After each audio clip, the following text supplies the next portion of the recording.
Ladies and gentlemen, boys and girls, welcome to the first ever episode of our podcast. I am Dave, this is Laurie, and this here is basically an excuse for like two big man children like us to talk about video games, TV shows, and just any other pop culture stuff that comes into our heads at the time.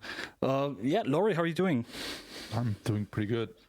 Pretty good. It's a good excuse for me to act like a child, which I don't get I think as much these days as I would love to. It's basically almost the same for me. I'm quite happy. Yeah. I think I am free now again. I finished Zelda yesterday. You're free? Yeah, I finished Zelda yesterday. So I couldn't do it, man. I couldn't do it. So this is going to be my first hot take, and so we're going to cancel the episode immediately. Wait, why are you raising your arms? Just to I thought this was like, stop, don't. No, don't worry. Don't worry. Okay. Well, I'm about no to, judgment I'm about to right fuck there. the whole thing up for us. Hey, can I swear? Yeah, I think so, yeah. We're not monetized anyway, right? So I can like... No. I'm like... On YouTube, I think I'm like still 600 subscribers away from monetization. Don't give away the game. Don't give away the game.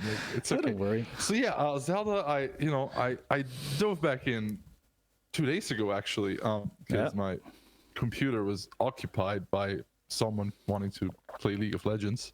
We're not gonna shame right now. But shout out to my sister randomly. No, no reason. I'll be honest. I did the thing within Zelda. The 4, well, they're not beasts anymore. I mean, they're dungeons, right? Yeah. I have 2 rows worth of hearts. Temples, yeah, I did some temples. I did the Catholic boy Link. And I'm just so fucking bored of the game. I'm sorry. I'm not a big builder. I got that out of my system as a child with the Legos. The creative stuff I do in my day-to-day job, so I don't need to build an airplane in the game. I don't know. It grabbed me a lot at first because I thought it was really fun and inventive, and I liked how it made you like think really hard to solve some of the puzzles. Or maybe that's just me because I'm dumb. But in terms of like raw gameplay, mechanically, I think there's not a lot of meat left on this bone for me, particularly, especially after like putting the hours that I did into Breath of the Wild. So yeah, I've heard that a lot. There's a lot of people saying that basically there's too much that's like Breath of the Wild. Well, not. I mean, it is and it isn't. I mean, this is like a greater discussion happening right now with regards to sequels. A lot of people, in my opinion, very dumbly said that Tears of the Kingdom should have been DLC, which is a wild take to me because like almost everything has been reworked. So I'm not faulting Nintendo for this at all. I think this is objectively possibly the perfect game. I'm just personally over it. And I honestly, it's just the guilt that keeps me coming back at this point. But I mean, it's in the end, it's a single player game, so it has to be over at some point, isn't it? There's like not much of a competitive aspect to it, so. Well, I mean, that's kind of it, isn't it? I mean, once again, you can compete for lols. Yeah, and honestly, like, I mean, I have been getting a little bit into watching Breath of the Wild speedruns, and I'm just I think it's gonna be fun to figure out if there's gonna be something with Tears of the Kingdom, because there definitely is gonna be something like that. But I don't know. I personally, I don't think it's that bad that like a single player game just loses its interest to some people at some point. I think that's just how it's gonna happen. Hey, listen. So this is my personal value indicator. For me, if I get 1 hour of gameplay for every euro I spent on a game, I think that is wonderful. And I've got more than 70 hours of Tears of the Kingdom. So I'm not here like, I didn't get my money because I did. I 100% did. I even played some of it on PC. Which I guess, God, your podcast is fucked, bro. I did a bad take, and now I'm incriminating myself. Actually, I think as long as we're not starting to get like really vulgar or something, it's gonna be fine. Well, yeah, but so anyways, I tried on So PC as so well. stop that.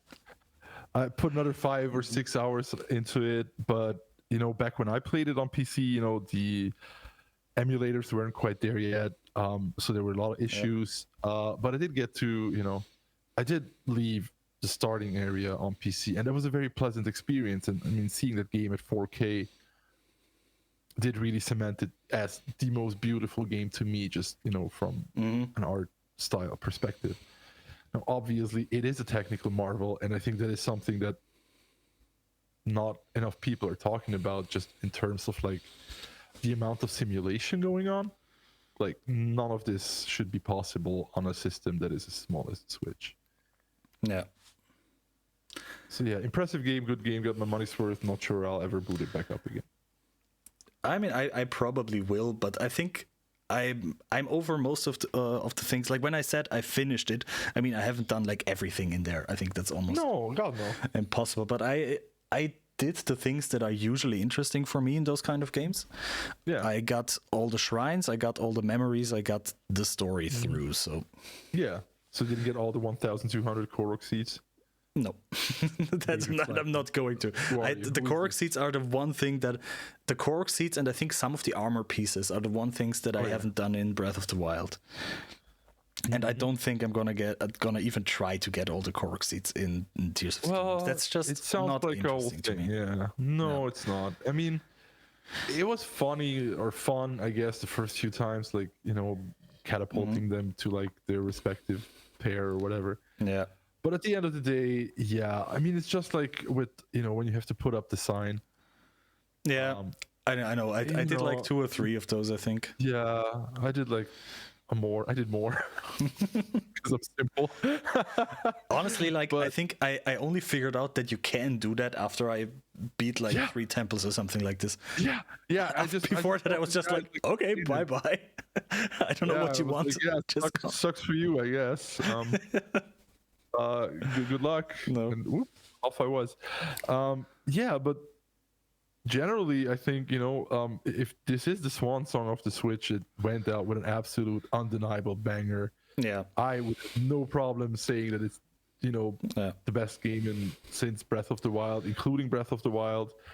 Yeah. The only thing that's come close to me recently is Elden Ring, which I'm sorry for being so basic on the podcast, but, I think this is I mean, I think you have probably the same opinion as a lot of people out there. I mean, me included. Yeah, that's what I mean. Like, just fantastic game. What a time to be alive. Yeah, I mean, for me, it's like probably. I mean, obviously, Elden Ring was great. I really loved Tears of the Kingdom. So far, it's like. It's definitely under my top 3 of the Zelda games so far. Like, a lot of stuff that I didn't like about Breath of the Wild, they kind of fixed. There's still a lot of things that I don't like so much about it, but it's fine. It was like definitely worth every cent that I paid for it. And now is the time where I can lay back and do all my YouTube theorizing and all that stuff and make all the analysis and timeline videos and things. So I'm gonna have to boot up the game at least for grabbing some footage from time to time, I guess. Because that's like one really cool thing that Tears of the Kingdom did that I am very happy about, is that you can now basically completely disable the HUD. Oh yeah. You can, absolutely. When you did in Breath of the Wild, you still had the hearts, I think, and like 1 or 2 things still on there. But in Tears of the Kingdom, it's all completely gone. So it's like super cinematic when you walk around. Yeah. The only thing that's like left is that you have like some kind of like real proper video mode or something that you can let Link get away. Yeah, maybe move the camera. There is technically, I mean, okay. There is. Let's just say, okay, there is a mod out. I know that Zelda can't be modded and Zelda can only be played on the Switch, but just for Nintendo. True fact. Yeah, but apparently there is a way for Breath of the Wild to to kind of like have a camera version on there, and I don't know, maybe I would get that to work at some point. It's like, I mean, because it's really cool. I mean, it's just a good way to like let the art sing a little bit more. Even though I do feel like Link in and of itself is a work of art. Like some of the outfits, man, what a slut. Yeah, I mean, definitely, and I mean, look at those legs. Oh god, okay, wow. You I said want to put no crudeness or lewdness. Yeah. I wish I he's definitely not replace. skipping leg day. Yeah, he was not skipping. No. He's a bona fide twink. I was That'd be wondering right. if you could buy his underwear somewhere. Like the style of that. There must be someone like on the internet doing I this. haven't looked that close at his underwear, I have to say. No, I think it's like it. I thought it would be such a fun gag if you like run around it. It's like I don't know. But please don't run around in your underwear, man. Like, have some decency. Not outside, yeah, but If you're gonna get canceled, you do it on the pod. Think You about don't it, do it like in real if life. you're like in a relationship or something, and your girlfriend just realizes, "Hey, I know that underwear from somewhere." Oh yeah, well. Yeah, I just imagine it to be so funny. But yeah, I feel like if I wore the Zelda underwear and my girlfriend were to recognize it, I would be like, okay, wow, secret nerd. I feel like we have a lot to talk about now, baby girl. When did you put all those hours into Tears of the Kingdom No. when I wasn't looking? And you weren't existing, so that's a wild combination. But yeah, basically, I think like for me, except for like my typical Zelda fandom thing that's going on, I think the game itself is probably over now. I think I've played more than enough out of it, and maybe if I should be bored, which I don't think is going to be happening in the next time, then I'm maybe gonna start trying to do like some speedrun stuff. But even it doesn't make sense to do that now because there's still so much going on with like glitch hunting and stuff. I think learning a speedrun now would basically mean that you have to relearn it in a month 100%, because there's so much changing. So I don't know. Good stuff. But so regarding the speedrun, I have a question because you've actually like beat Ganon, I guess. Yes. So let's say you spawn into the game and you finish the starting area. Is there a way to get to Ganon directly, or yes? Do you have to so you don't have to like finish any quests? It's just like Breath of the Wild. Okay, that answers my like question. literally from the gameplay framework. It's just the same thing as Breath of the Wild. Okay. I wasn't sure because like it is very guided. Like it's a very and that is why I probably at the end of the day prefer Tears of the Kingdom, because it feels like a much more guided experience. And even not just that, but you yourself can extract a lot of information as of what to do and where to go just by like talking to people. And please don't come at me if this is the same in Breath of the Wild, but I felt in Tears of the Kingdom there's a lot more guidance and a lot more direction offered if you choose to. I honestly just think it's just a better plot in general. I do believe that it was possible to get information out of Breath of the Wild, but I don't know. I personally was not that into the whole Gundam mecha thing plot from Breath of the Wild as I am into the one from Tears of the Kingdom. I like the presentation of how Tears of the Kingdom does it way more than Breath of the Wild. That's like one of the things that I kind of like that I personally like more. I like that it's more of a genre game, so to say. Like it is more, there is like a little bit of those tech things, but it is definitely a fantasy game. And Breath of the Wild was like, I think it was trying to like, I don't know, to balance this a little bit with like technology, mecha stuff, and then there, of course, the typical Zelda things. And I don't know if I like that much. Like, if the very first thing about a Zelda game is that they tell you about or like one of the first things that there was like a huge robot army that defeated Ganon. That I don't know. That was a little bit not what I personally expected when I go into into a fantasy game, and I sometimes like my genre. Topics. Okay.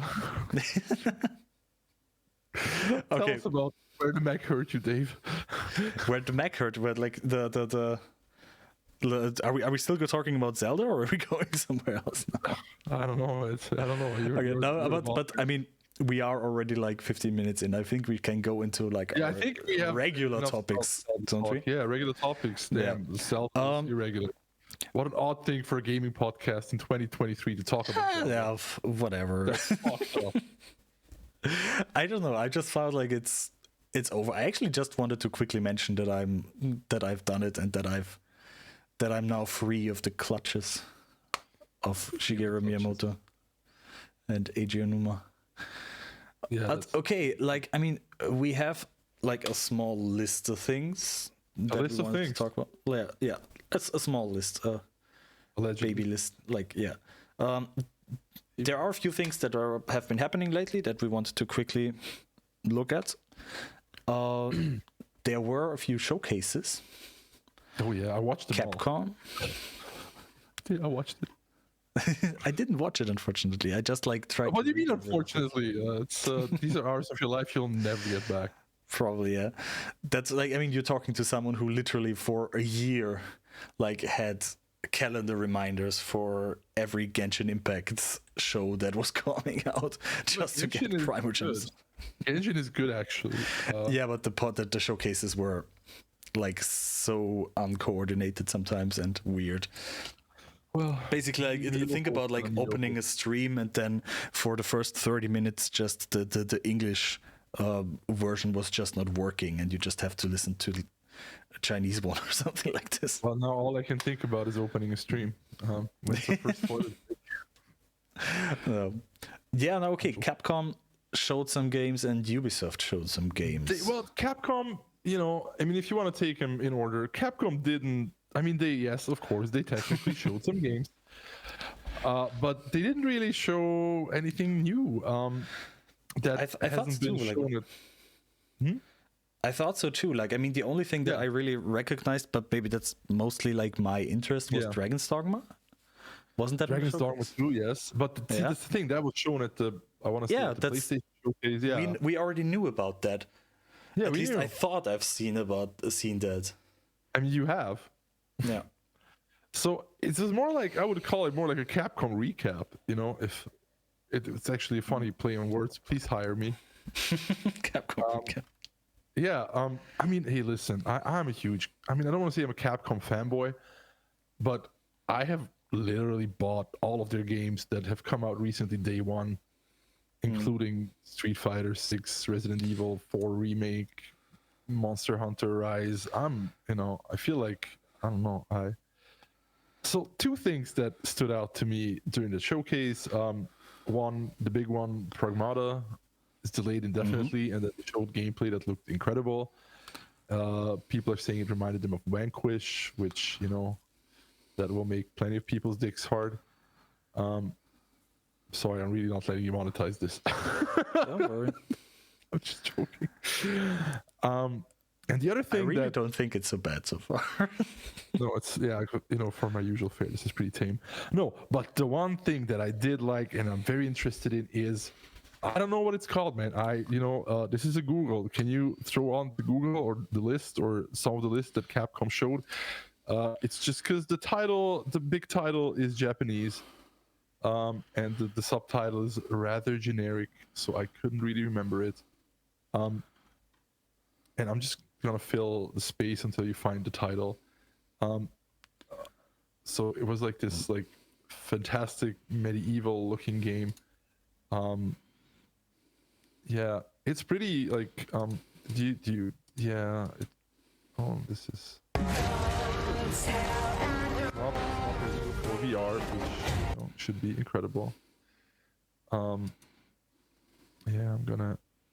This might be a job for the edit. The edit. Yeah, don't worry. Monster Hunter. No. The one with your cursors on right now. That's the one. Yeah, this is the game I'm talking about. So the reason why I'm particularly interested in this one is it is made by, or at least directed by, the same guy who directed the Apple Arcade exclusive originally. I think it was called Shinsekai. And it was a gorgeous underwater Metroidvania. And for anyone that hasn't played it, hand in your gamer card. So there are no gamers anymore because there's like 50 of us that have played it probably. I think think it was called Shinsekai Call of the Dead. Don't quote me on this. It's not like this is going onto the internet for perpetuity. So that was a good game. I really liked it. It was super interesting, the way they've interwoven basically the hopelessness of being lost underwater with their Path of the Goddess and then some Japanese word. Like my guy figured out. It's coming to Steam, which makes me very happy. So definitely, I've watched everything on this game. I have no idea what's going on here. It looks an RE title. Yeah, it looks really good. Oh yeah, it has like a very interesting aesthetic. So yeah, these are the two games from the Capcom showcase that piqued my interest specifically. I know a lot of people are excited for Dragon's Dogma 2. I mean, knowing myself, yes, I will be there day one because it does say Capcom on the box after all. But I am one of the very few people that did not really see what made Dragon's Dogma 1 so special. But I'm open to finding out.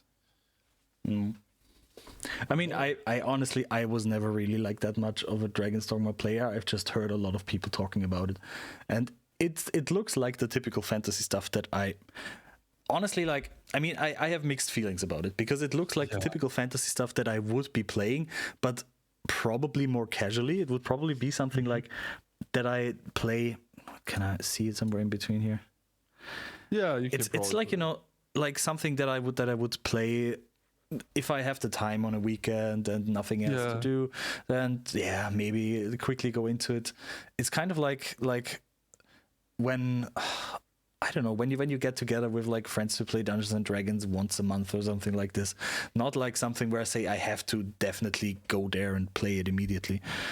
Like that's how I think about it because it doesn't really look that special. It looks cool, it looks great, but nothing on there like screams to me like, hey, that's something really, really interesting that you have to see. Famously, the thing about Dragon's Dogma, why people like it so much, is because apparently you get to like play it in your not just in your very own way, but it is like the combat itself is like epic. Yeah.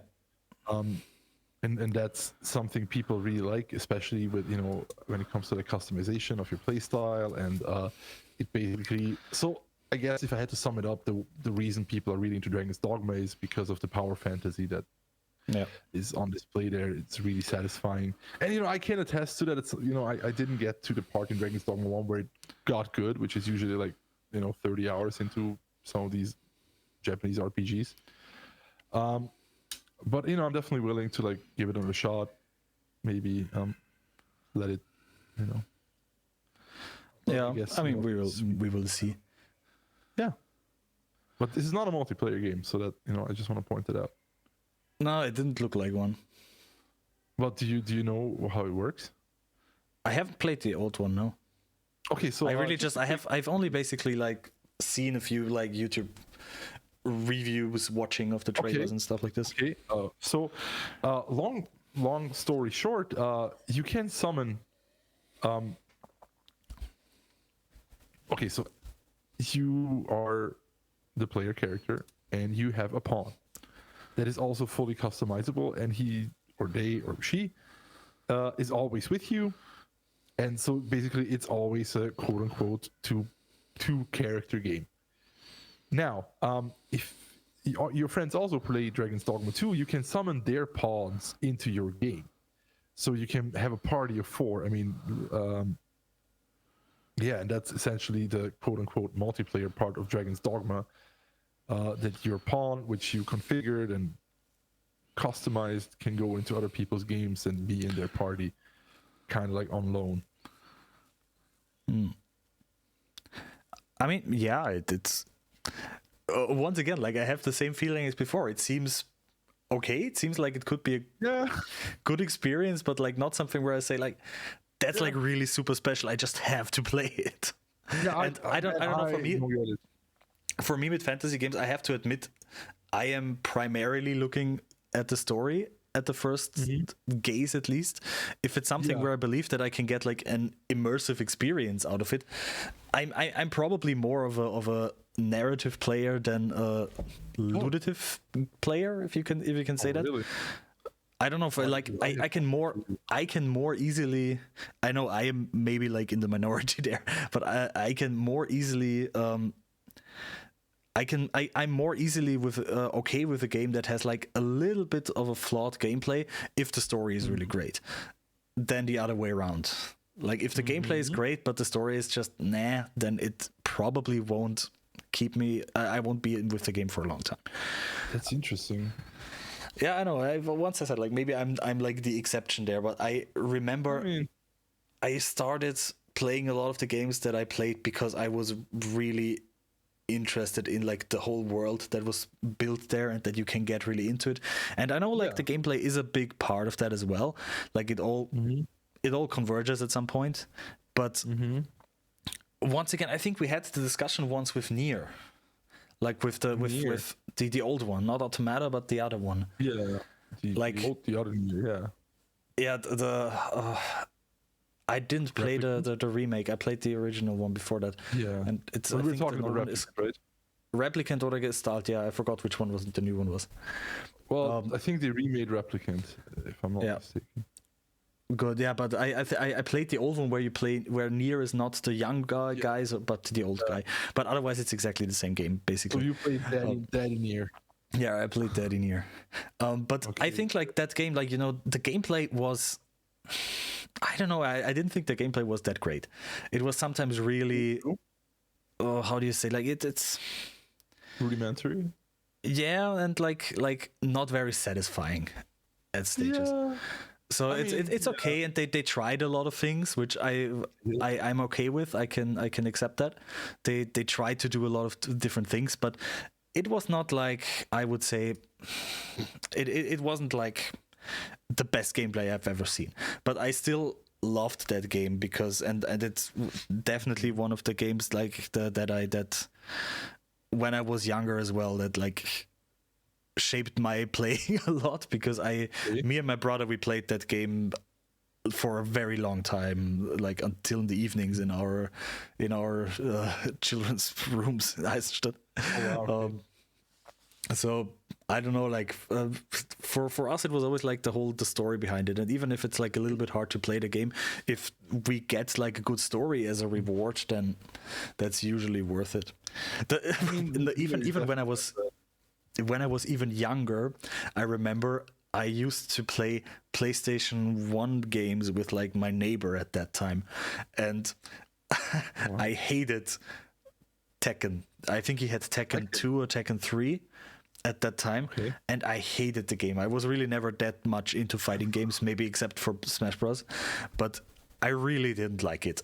I really didn't like the game, but I wanted to see like all the ending sequences for the campaigns for the characters so much that I basically pushed myself going through just so that I see like how the story ends and how I can connect basically the story arcs from all the characters in there. Okay, that is wild. Yeah. That is actually insane. Dave, Tekken. So, was it worth it? Tekken 2, Tekken 3. For me, yes. Like it felt like kind of like it had like a weaker version of that Dark Souls feeling. Like when you do something really hard, that it kind of annoys you, but when you finish it, when you've done it, then it feels really great. And for me, that was kind of like.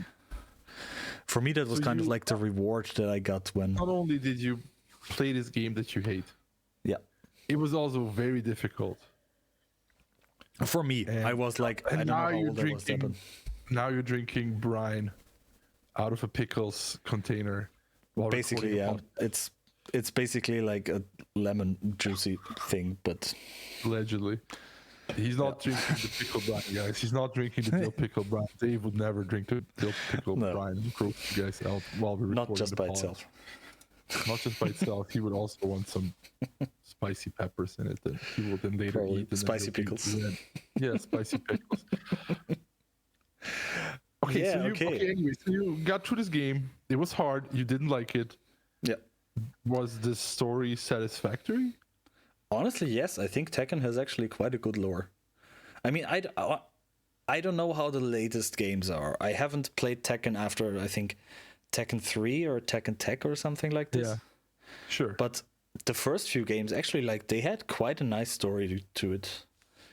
Mm-hmm. And of course, I mean, it's not the same.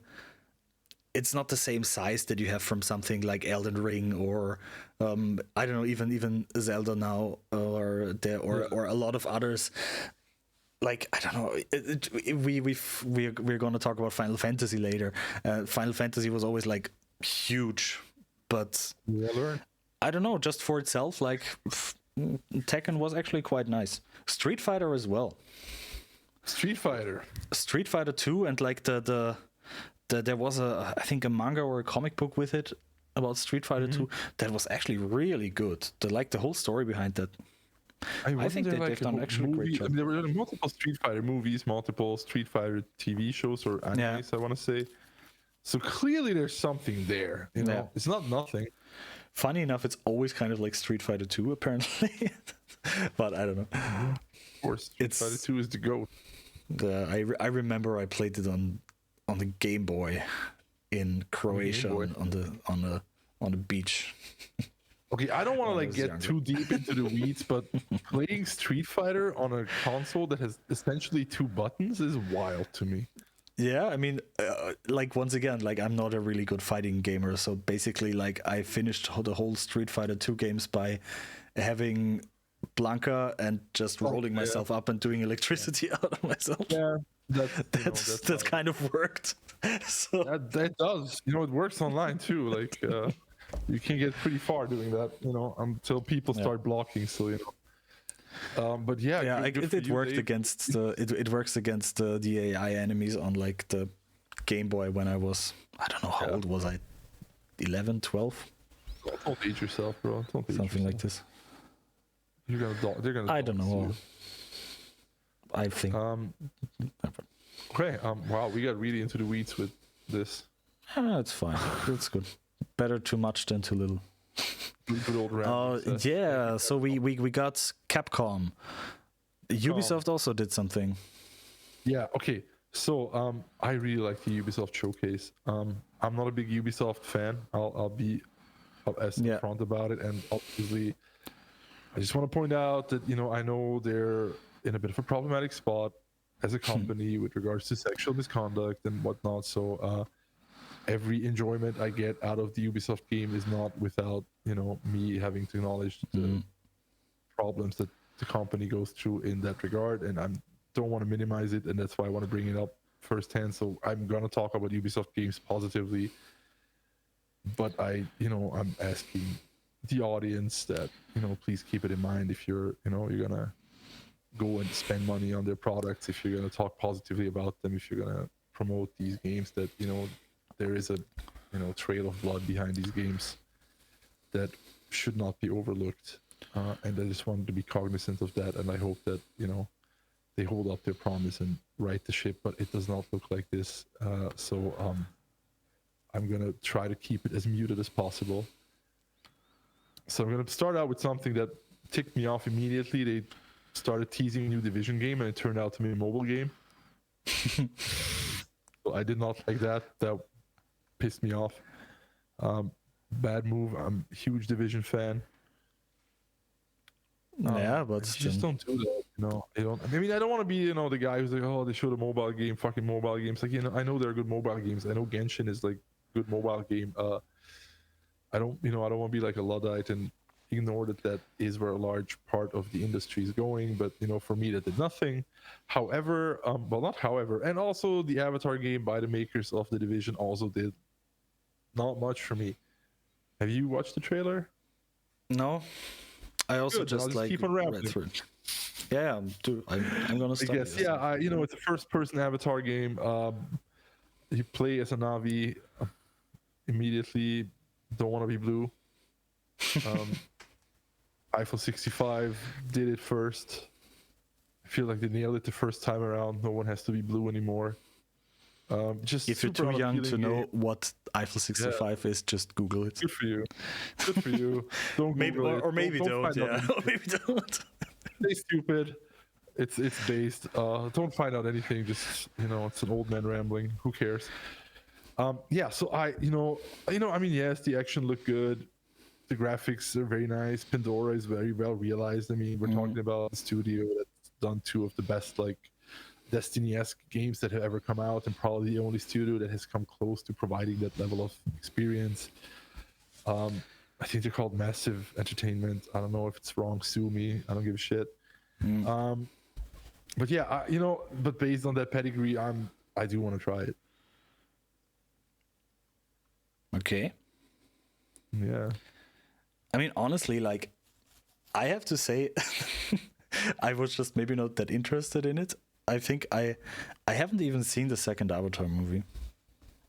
Yeah, I saw neither the have I. Who gives a first shit? one. Like, I think like maybe that's the reason why I didn't even look into that game. I think the things that I was maybe most interested from Ubisoft was maybe Assassin's Creed.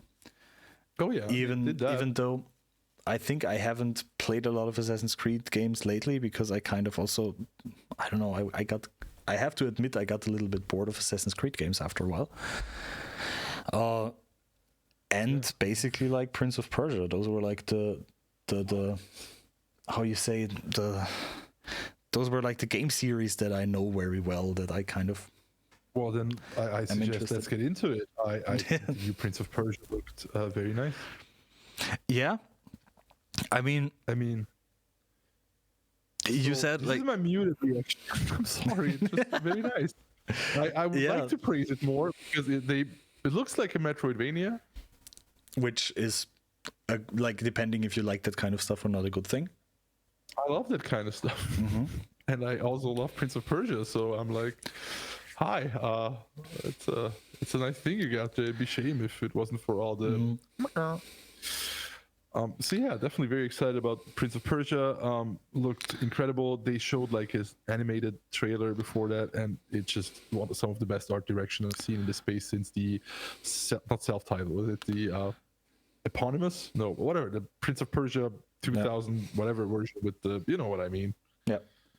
It looked I also incredible. don't remember the name, but No, it's just like Prince of Persia, like that's what it's called. It was like a reboot where everything looked like it was painted, like kind of like a cell shaded, but more like watercolor style. And the new one, I think is being developed in France, so that's also always a plus with Ubisoft because their French studios are rather talented. So yeah, very excited for that. Good going. if you look it up on Google, you still mostly find the movie. Funny enough. Yeah, well, Jake is hot. Yeah, but I don't know. Yeah, it's okay. It wasn't that bad. There are way worse movie adaptations of Yeah, video we games stand a out there. Persian Prince, Jake Gyllenhaal. Yeah. Gyllenhaal, I don't know. Do you think Jake calls it a GIF or a GIF? GIF. So I it don't know. means That was a 50-50 guess, so I have no idea. Yeah, Jake Gyllenhaal sent me GIFs. Yeah, so I like the Prince of Persia trailer. I wasn't like super smitten by what they were showing of Mirage. Yeah, but once again, that's like that's the same feeling that I had before with Dragon's Dogma. I really like I remember the first when the first few Assassin's Creed games came out. Like at that time I was really into the series. Like the things with Desmond and Ezio, it kind of like it was the perfect mix out of gameplay and story, and you had like so many open questions that you could theorize around it a lot, and it was just like a really cool experience in all of it altogether.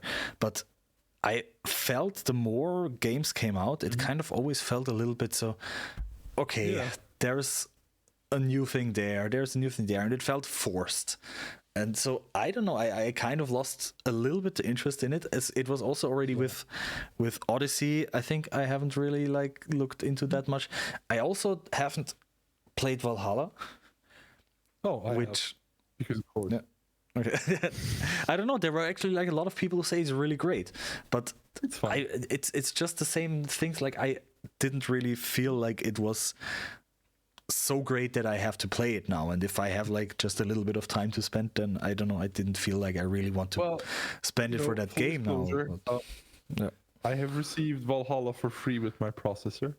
Okay. Good. So my opinion of this game is tainted by the fact that I did not pay money for it, and I still didn't super like it, even though I love free stuff. Hashtag free stuff. Yeah, I don't know. I just felt like for me that's like the thing with Assassin's Creed games. Like I really loved the whole idea about the universe and everything. It's great, and it's like at least in the beginning also the way how they did it was really good. But I don't know. I don't know if I can be excited for those games lately, because it always feels like it's just like a little bit more of the same thing, and so just as it the comes very resident often. lore guy, Yeah, the resident lore guy. yeah. I'm the resident Lori. Don't confuse us. Did you like the flash forward segments in the Assassin's Creed games? In the first Did you like ones, playing Desmond? yeah, actually, like I thought this was really cool. Agreed. I love that part. Yeah. Like that's a lot and of especially like it made sense, like how they used it with the animals, that and the animals. I was like, the animals?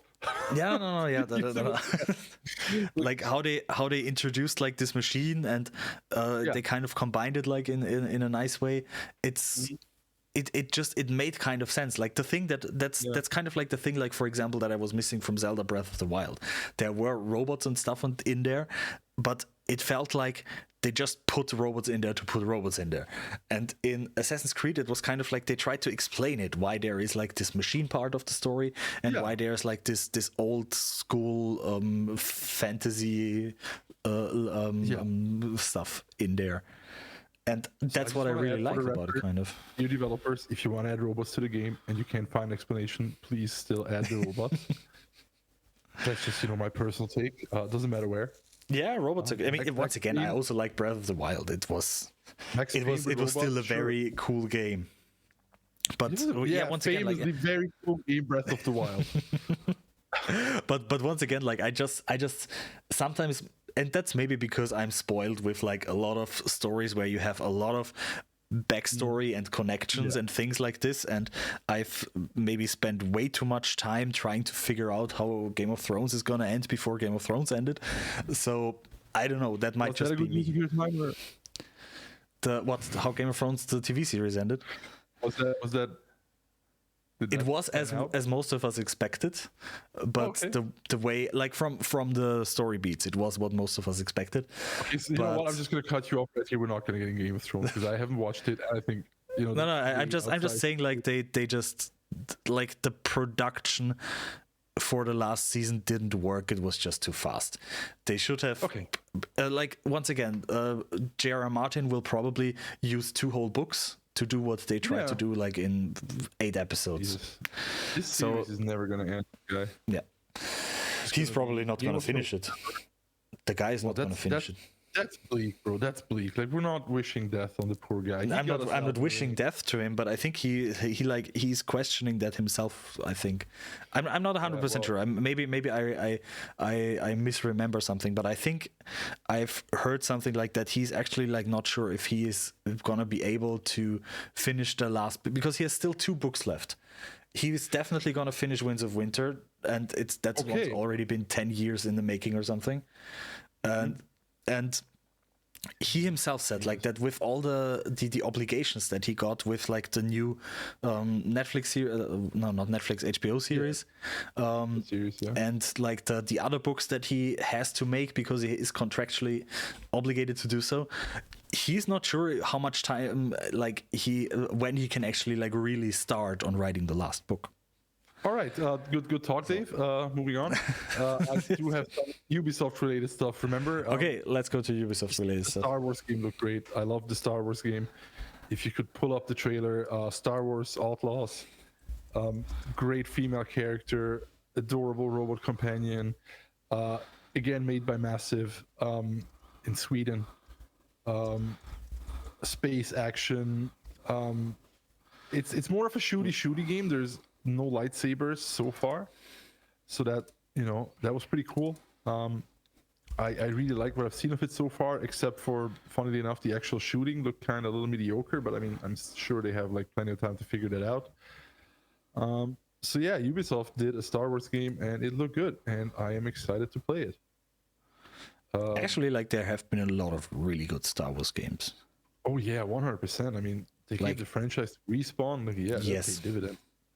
For the fact like how bad the actual new movies have been, like a lot of the games that came out in that franchise were like really, really, really good. I mean, at least I have a lot of them in my head where I was just like thinking, oh my god, that's like actually a really good game. Like, yeah, was it like Knights of the Old Republic, the last one? Well, the last one. No, Jedi. It was Jedi Fallen Order and Jedi Survivor. No, not that. But wasn't there like more than one? Republic. Wasn't there like more than one Old Knights of the Old Republic, or am I just? Two, and Old Republic was the MMO. Yeah. Okay, but that one was like really good. I remember that I played Battlefront like quite a lot. Oof, okay, which one? That's like both actually. Well, 1 and 2. Are we talking PlayStation 2 or Battlefront or the DICE one? I think it was still 2. I played with Songhei. I don't know what. Okay. But friend of the pod, Songhei. Everybody understands this. Yeah, a very good friend of mine, of ours actually. Yeah. I played it a lot with him, but I don't remember which console we used anymore. I mean, it was a long time ago in a galaxy far, far away. Yeah, but no, I don't know. Even the. I mean, you've played Jedi Survivor, haven't you? Once again, another game that I have played. Oh, God. I love that game. Yeah, I've also only heard good things about that so far.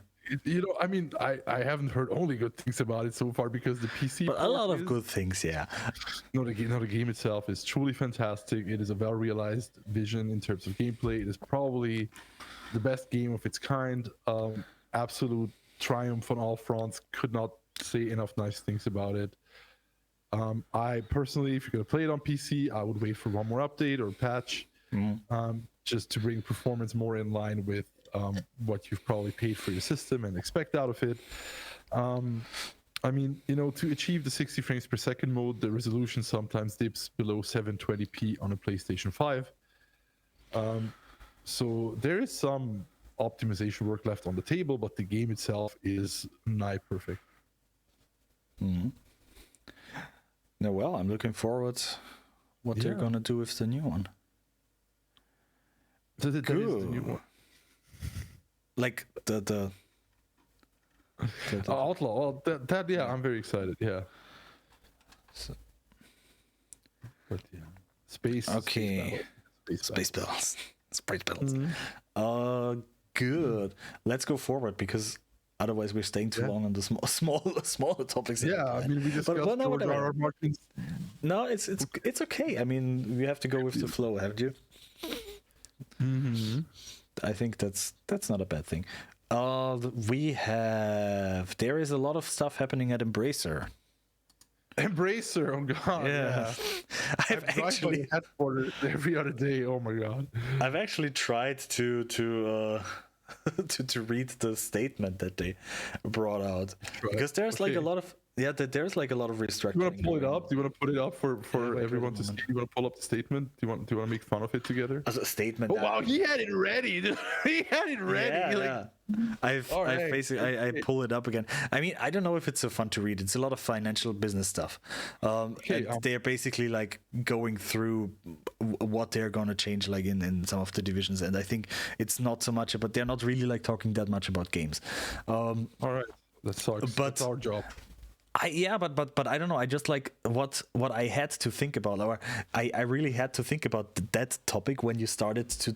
Basically, already when you started to talk about the Division mobile game, to be honest, and because it's, I don't know, it seems to me like from a lot of the decisions that we've like seen so far, like both from the showcases that we've talked about right now, and also like if you look at Nintendo and of course like about Embrace right now, it seems like there have been a lot of money issues in the games industry lately. Who would have thought? Who would have thought? Yeah, but I mean, they're all either like trying to get onto mobile games because obviously they are making more money.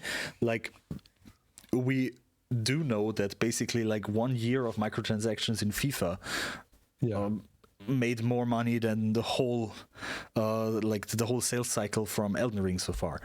Like mobile games. You didn't have to say it. That could have come with like a trigger warning. I feel like you know, sorry. Yeah, but I mean, those games make a lot of money. Those games make a lot of money. Like microtransactions is like something that allows those. And yeah, once again, like you don't. If that's already like triggering, you don't want to know how much Holy Wars makes with Genshin Impact. It's I do. I know because I actually like Genshin Impact. It's even more like I think like there's like even just one of the banners had made more than that already. So wait, just so we're one of the banners for Genshin Impact made more money than FIFA. Than FIFA, like the FIFA microtransactions in 1 year, like Good. 1 year. Good. Yeah. Fuyo. It's like the I think it was the one with Rain and I don't know who the second one was. Like there was one banner that made like a shit ton of money for Genshin Impact. I'd have to look up which one it was, but hey man, I'm really happy to hear that. I'm glad you balanced out the bad news with some good news. But and like Honkai did also pretty well as far as I've heard. Yeah, which is quite funny because like I personally started like I don't know, I have to admit I got a little bit bored of it quite more quickly than I thought because there's nothing to do anymore in the game at the moment. Well, yeah, but you got into Genshin like after me, right? I got into Genshin at 1.3. Okay, because I got into Genshin on like 1.0. Like I got in day one, right? So okay, yeah, I definitely didn't get one. I lived what you were going through with Honkai, I went through with Genshin. Like I got to the end of the second region, which is called Liebe. Thank you. I will not butcher this. And I'm not a huge endgame grind kind of guy, so I also ran out of stuff to do in Genshin, and I never really got back into it, much to my chagrin, because I think that rocks ass, and I'm desperately trying to recapture that magic one day. Please send help. But the one thing that I actually like for me was always like like in Genshin you had some kind of multiplayer. I mean, it was like not a good multiplayer, but there was a possibility to have like some social interactions with some people. And I think like I remember like I had a lot of fun with just going into random people's worlds and like playing children's songs on my harp just for the fun of it when I didn't have anything to do. And there's also like a really huge world that you can just run around and explore if you want. There's gorgeous. A lot to find. That's like something that takes a lot of time. If you really want to, you can really spend a lot of time in that. And also, I think like just gambling is good, kids, and you should do it. Not necessarily even like.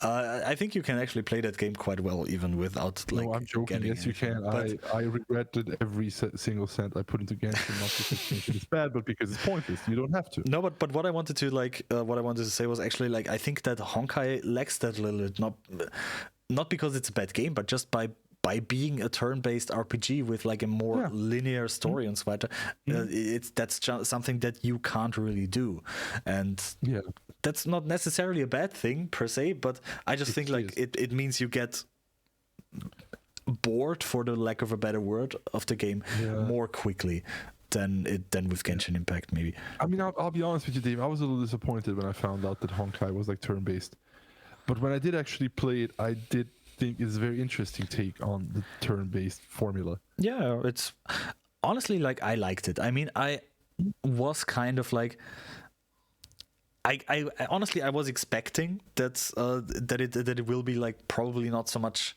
time consuming as Genshin Impact, but I also thought that is maybe a good thing. Like it allows me to like play other games as well, and like I don't get like too addicted to like one single game. I'm glad that we pulled up the Embracer statement and then just like completely went off the rails. It does. Once again, there's not so much going on in there anyway. But the thing that like was up in there, basically, like I think like there is like a lot of money issues in the game industry at the moment, and I do have some thoughts on that. Yeah, unsurprisingly. Please. So I don't know. I'm gonna just ask this to you as a question because I don't have an answer either. Why doesn't anyone make like AAA Switch games outside of Nintendo? My guess is because it's probably one of the hardest to get licenses to. And I think it also means, I think Nintendo is probably quite strict when it comes to that. What do you mean? And I think Nintendo has like quite high standards of what they want to promote on there, so to say, like, and what you look at this, for example, like I think the reason like Minecraft came Minecraft has been like a little bit problematic on the Switch, so to say. You had I need two accounts and everything to kind of like play Minecraft on the Switch. I need my Microsoft account and my Nintendo account. Microsoft does not allow games on the Switch that do not use Nintendo Online for any kind of internet multiplayer thing, if I remember. Or actually, I'm not sure if it's with any of them, but with a lot of them at least. And I know that was, or I don't know it 100%, but like the talk on the internet is that was one of the big problems why Genshin Impact never came onto the Switch. Okay. Like they actually, from the beginning or like from very early, promoted that they want to bring Genshin Impact onto the Switch as well. Yeah, they've said that a lot of times, and it hasn't happened until now. Yeah, I mean, Warframe also took quite a long time to come to Switch. Yeah, and I think that this is basically because Nintendo is quite strict, and Nintendo tends to be quite strict in a lot of things. Nintendo is a funny company. They are like one of the most innovative companies I can think of with stuff, but at the same time they are one of the most conservative companies I can think of. Yes. No, but listen, the point I'm getting at is something else actually. There's like over 100 million Switches out there. Yeah. And clearly, within a reasonable scope, when you're not making Tears of the Kingdom, you can bang one of these out like in 3 years with a reasonable size staff. Yeah. And if you actually aim to make like a quality Switch game, and I'm not talking about a downport of like, Doom, or I'm not talking about, the Ubisoft game, Phoenix Rising or whatever. Like that was on Switch and it was a good port. But I'm saying that why not, clearly the industry is bleeding money because like not every AAA PlayStation 5 or Xbox Series game is actually a hit. But they cost like $10 million to make. So at that point, why not make like a AAA Switch game? Why not, get in on that market? I mean, what's stopping you from making like something like I don't know, I'm just gonna like ballpark here, like take Dead Space 2 for example. Like that is a game that would work very well on Switch, and if you gave it some more modern design sensibilities in terms of like gameplay and quality of life and made it like an original IP. I'm not talking about the game itself, but just like the scope of the game, right?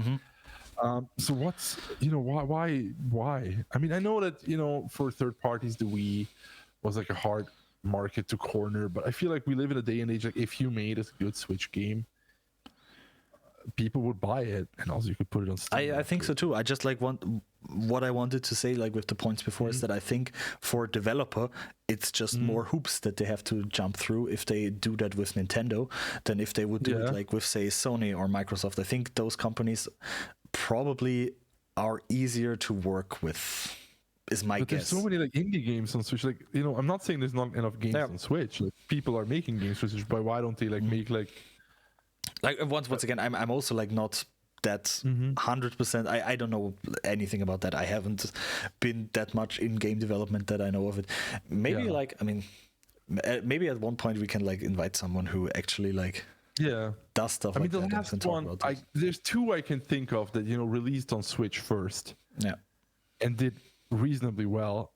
I mean, one, again, we're back at Ubisoft, the Mario and Rabbids games, but those might as well be first party games. But again, this is like a turn-based tactical XCOM type game. That genre is inherently very limiting in terms of like success. Was Xenoblade on another console? No, but that's a first party game. Okay. I don't know. Monolith is owned fully by Nintendo. Like they also worked on Zelda. But I'm just, and the other example, which is Demon X Machina, Okay. which was also a great mecha game for the Switch, and then which later came to Steam. Sorry, I want it on Epic and the Switch, obviously, because I do like to put my money where my mouth is. Yeah, but I don't know. I think it would be interesting to like maybe talk to someone who does like I would love to know that. who works on indie games a lot, like to have their opinion, like why the Switch is like such, or seems to be such a bad decision for game developers. Because I agree, it's like sometimes it's a little bit disappointing because there are like a few games that I really love about the Switch and that I really want to play there, but compared to so many other things, it's like even if there are games on the Switch like that I want to play, and it's like there, then it seems like I can get it cheaper just on Steam. Oh, but that's precisely what I'm not talking about. Like, for example, I own Ryza 3 on the Switch, even though of course the PC version is much prettier. Of course the PlayStation 5 version runs better, but I like the Switch. It's my favorite console of all time. I feel like, that's a good thing to point out, just, to give some context to me as a person. I want it on Switch, and if the quality cutbacks are like reasonable, then I'd rather have it on Switch, and if they are not, then I'll play it on the computer. But I'm literally like, why doesn't anyone sit down and make like a Switch game from the ground up for the Switch and stay within like a reasonable budget of like an Xbox 360 game, I guess. And then make use of the 100 million plus install base, because I just there has to be a reason. Yeah, but once again, like the only thing that I can think of is that it's just bureaucratic. Bureaucratic, yeah, sure. Yeah, because once again, like I also don't think that like it's too much of like of a hardware issue or something like that. I mean, isn't it like, I'd have to check, but I think you could even just like if you're producing on Unity or something like this, or developing on Unity, I think you can just export it. You might have to need some APIs or something, Unity, but choose your, I think it's not that much of a problem. I think it's more of like a thing that I think it's more of a paperwork thing than anything else. Or is it my guess? I honestly don't think so. I don't know, but I have no idea. It's hard to say. Please. Yeah. Just make that would be really something interesting. Yeah, that's like an interesting question that I honestly think like really might be cool to talk to someone about who might have some more insights to with actual game development. Yeah, exactly. Not just people who've translated. No, yeah, but yeah, to like go back to Embracer, it's kind of like it kind of like showed me that. I mean, I know that there were like a lot of companies like that kind of like hired a lot of people during COVID and stuff, and now they have to lay them off again. I just didn't think that like game studios were. I don't know if did you think that could be something that happened that influenced, or that's kind of like that made an impact on game developers as well? Or I don't know what else could be the reason, like or why there is suddenly such a big change. A lot of things happen. I mean, people's entertainment spending is probably not what it was during COVID. COVID impacted timelines. I mean, stuff keeps getting delayed. Stuff keeps forever to ship.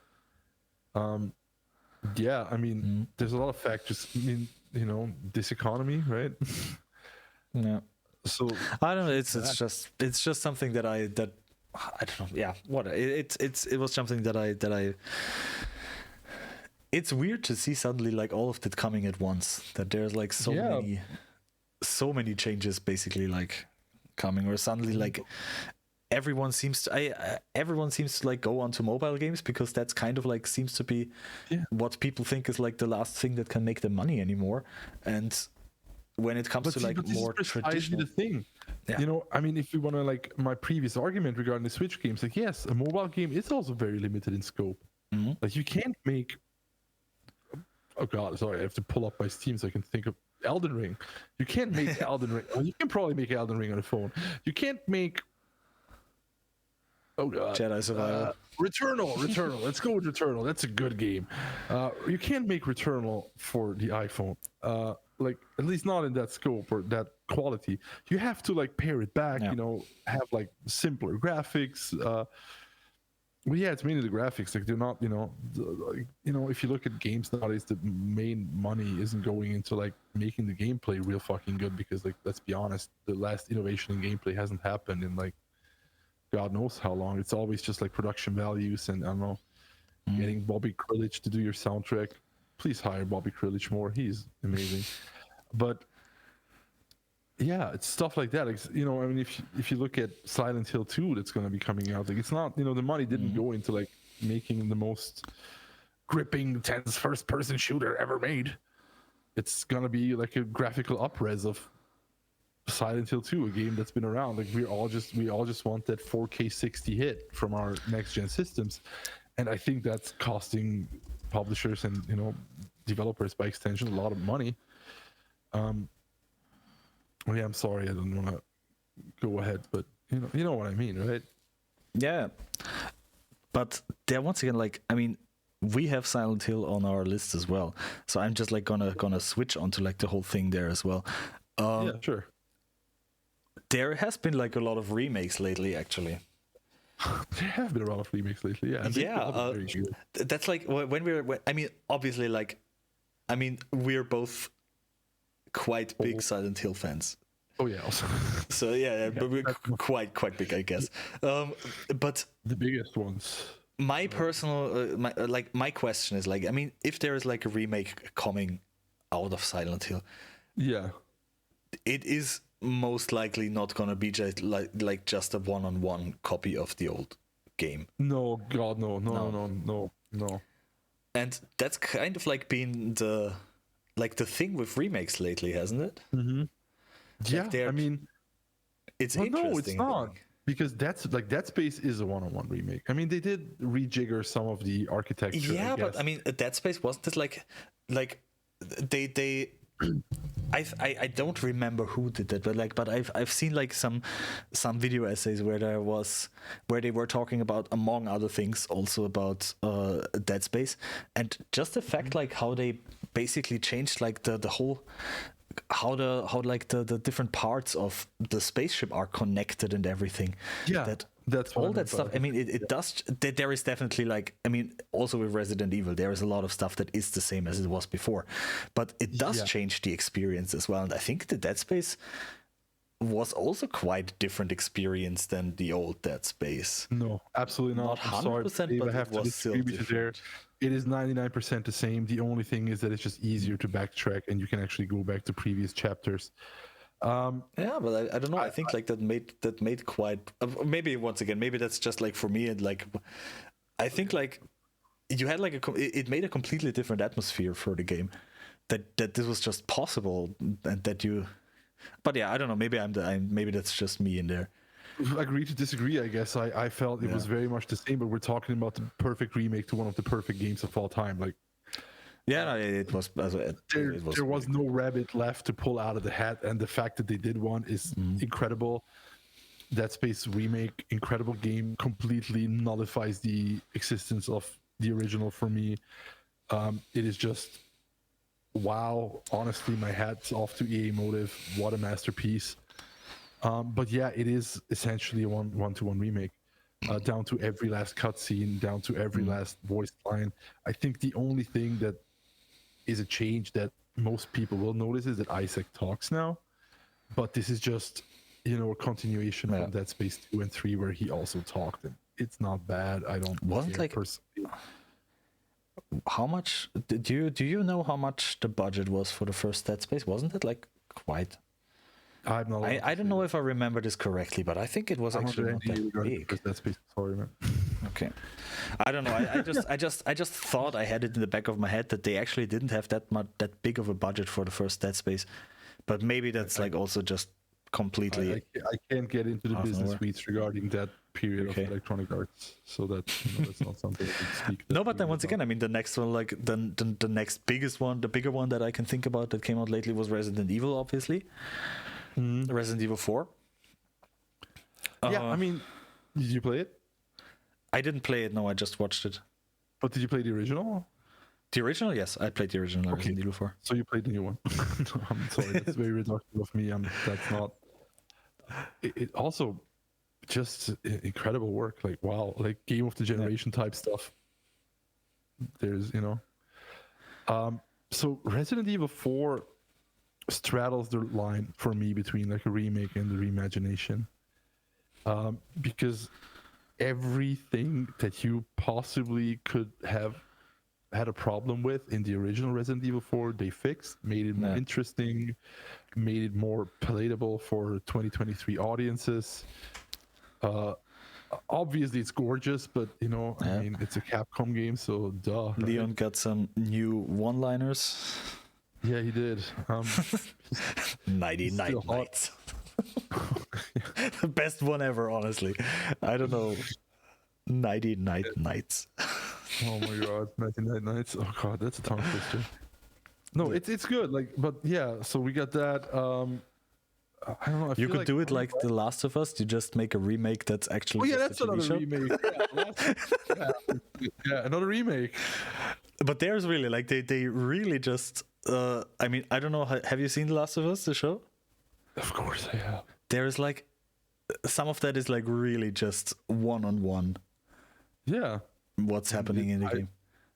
I didn't like it. I mean, The Last of Us. You didn't like it? Oh god, this is yes, it is a largely one-to-one retelling of the story being told in the games. I loved the chapter that they added, episode 3, with Nick Offerman's character, masterpiece. I do think that it lost some steam towards the end. I did not like the Left Behind episode, even though I did like Left Behind in the game, but there's a one and done for me. So maybe that's just because I'm so intimately familiar with that from playing the games that I was just like, yeah, okay, this is just, I've seen. Like my biggest question was like, was it actually necessary? Because I honestly I didn't dislike it. I didn't dislike the Last of Us show, but just the very fact that this was already a game that was quite cinematic by in and of itself, just from what The Last of Us is. Do you really need like an adaptation to like a TV show per se? Yes. Because what's like that was for me like the main question. What's like the kind of new thing that I get out of it from that? I am people that don't play games everything. Yeah. This might not be for us. I mean, I'm sure fans can appreciate it. Once again, I think like to a certain degree, I appreciate it as well. Like because it was well made. I don't think like I don't think like that I could go there and like say I watch it and say I really hate it, because I don't. It was everyone like most of them did their part really well. Like once again, I've seen way worse video game adaptations than this, but I just like once again maybe I'm like not so easily like hyped lately with stuff, but I just thought like for me it was really like a big why. So objectively, I have to say that the show was really good. Yeah, I have no objective qualms with the show. I mean, this is weird to say because but that's like a different topic.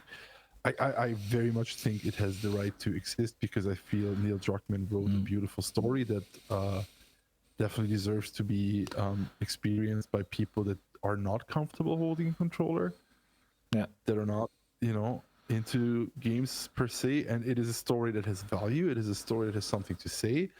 I feel like it is a story with a lot of representation in it, which I personally really enjoyed. So I'm very happy that The Last of Us TV show exists.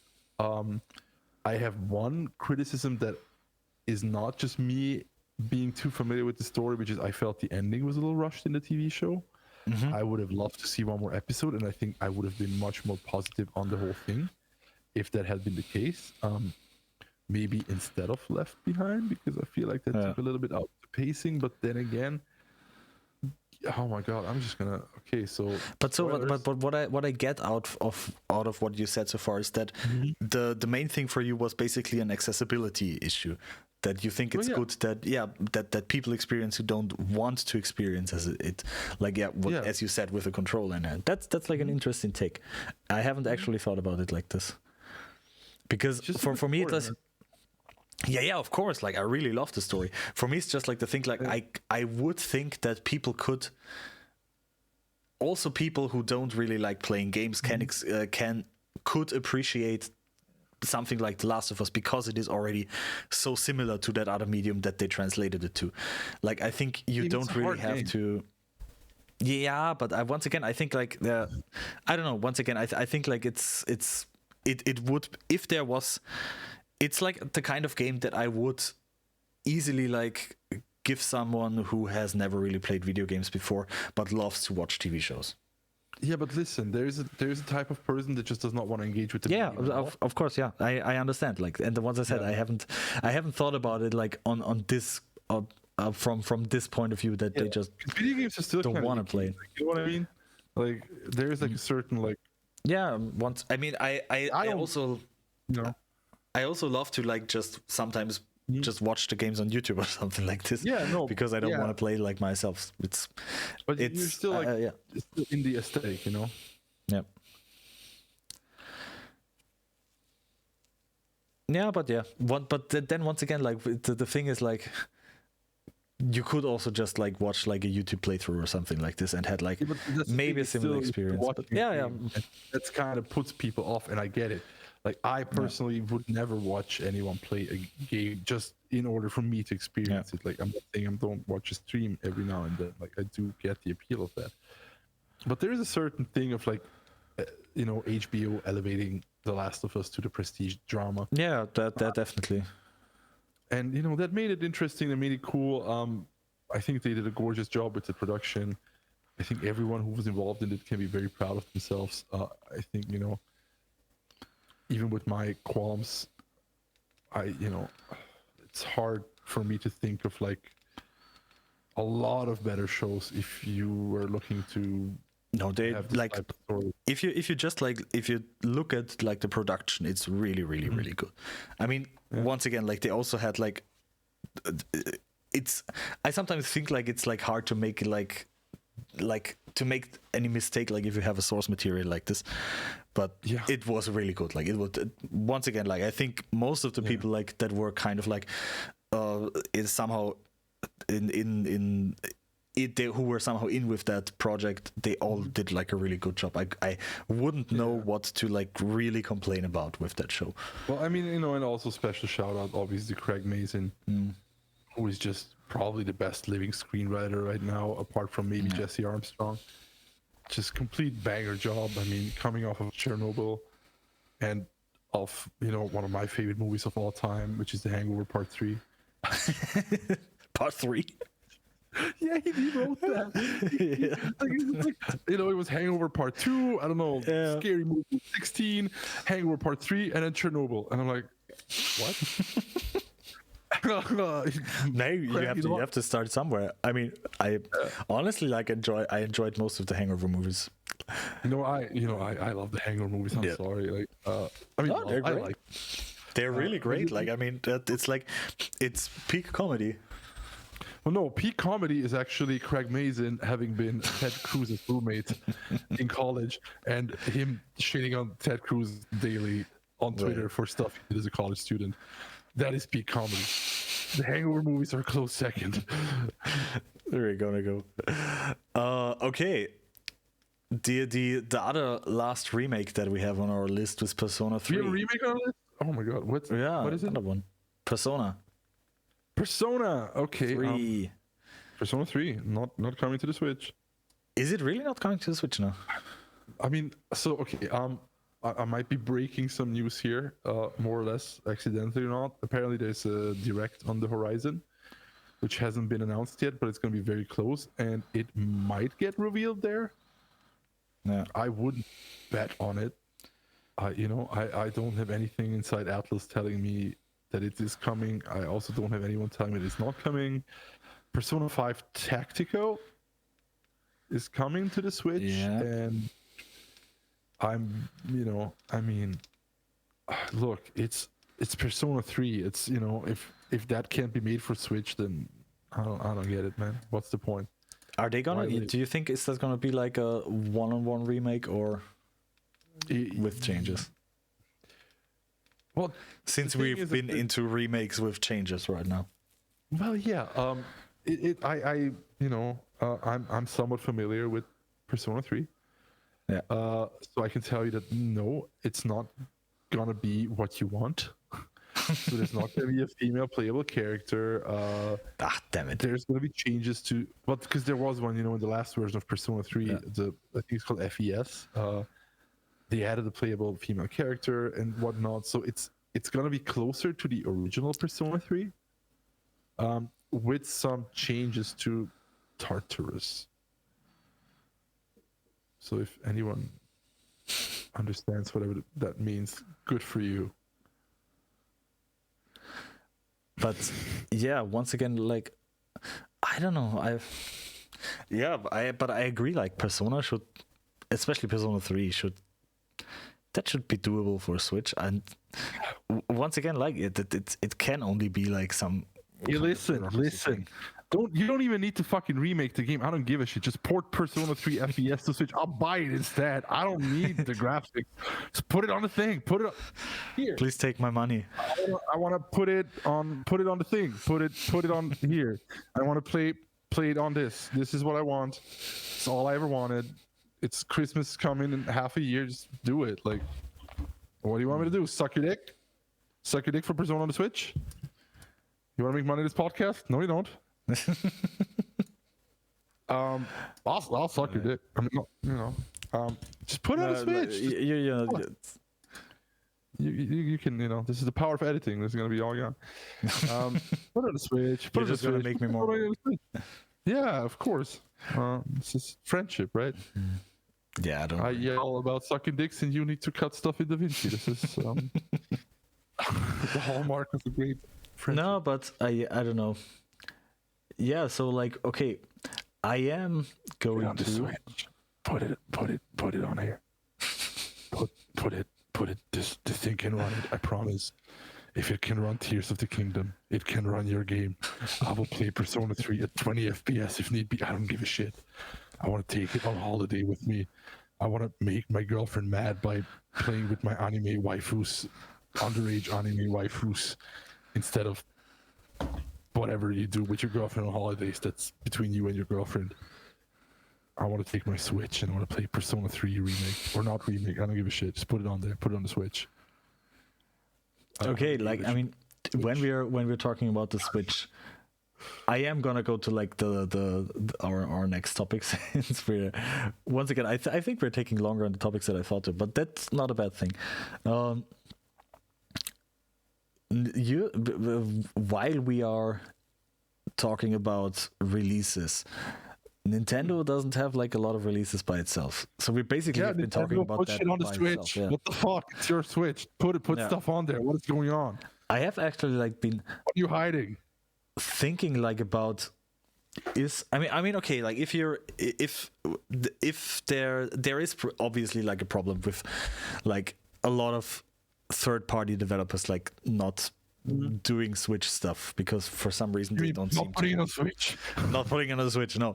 But I don't know, like don't you think like Nintendo themselves is not gonna do much at the moment? Like, I mean, we thought like, I mean, hey, let's be real. This thing is dead. Like, this is rest in peace. Rest in peace. I don't know. What I was thinking about was like, did they like usually? I mean, of course, there's like a lot of the big games like Zelda or something. They kind of like they tell you before that, but how like I mean, do you think they like do that with like most of their titles? Like, I don't know if I maybe that's just me like not being up to date with like most of Nintendo stuff, but did they like pre-announce like all of like their Mario stuff or something like I mean, reasonably all of the time? Do you kind of like know that? I wouldn't like be too surprised if they just like, I don't know, like drop some kind of like new Mario game or something. Maybe. So, this is again breaking news. What I'm hearing right now from the interweb is that at this direct, where Persona may or may not be announced, they're also going to announce a new 2D Mario, and they're also going to announce the release date for Everyone Want to Switch, which I'm just dying to talk about because it has horses in it, and you know how I love horses. And I mean, I personally, once again, like that's just me, but there is also 100% like gonna be like a Tears of the Kingdom DLC at some point. I'm hearing no. Really? Yeah, It would. I because, would be surprised actually if they don't do anything about it. So here's what I'm theorizing. And this is I don't have a source on this. This is just me doing a lot of conjecture. At this point, when Breath of the Wild was just about to be announced, we already knew everything they're gonna do DLC wise. We had a plan, we had a roadmap, we knew when everything was releasing, you could buy it. There is no way for you to invest in a deluxe edition of Tears of the Kingdom that would include some DLC. So I see this going two ways. One, this is it. Tears of the Kingdom, full fat fucking game. What else are you gonna add? Realistically.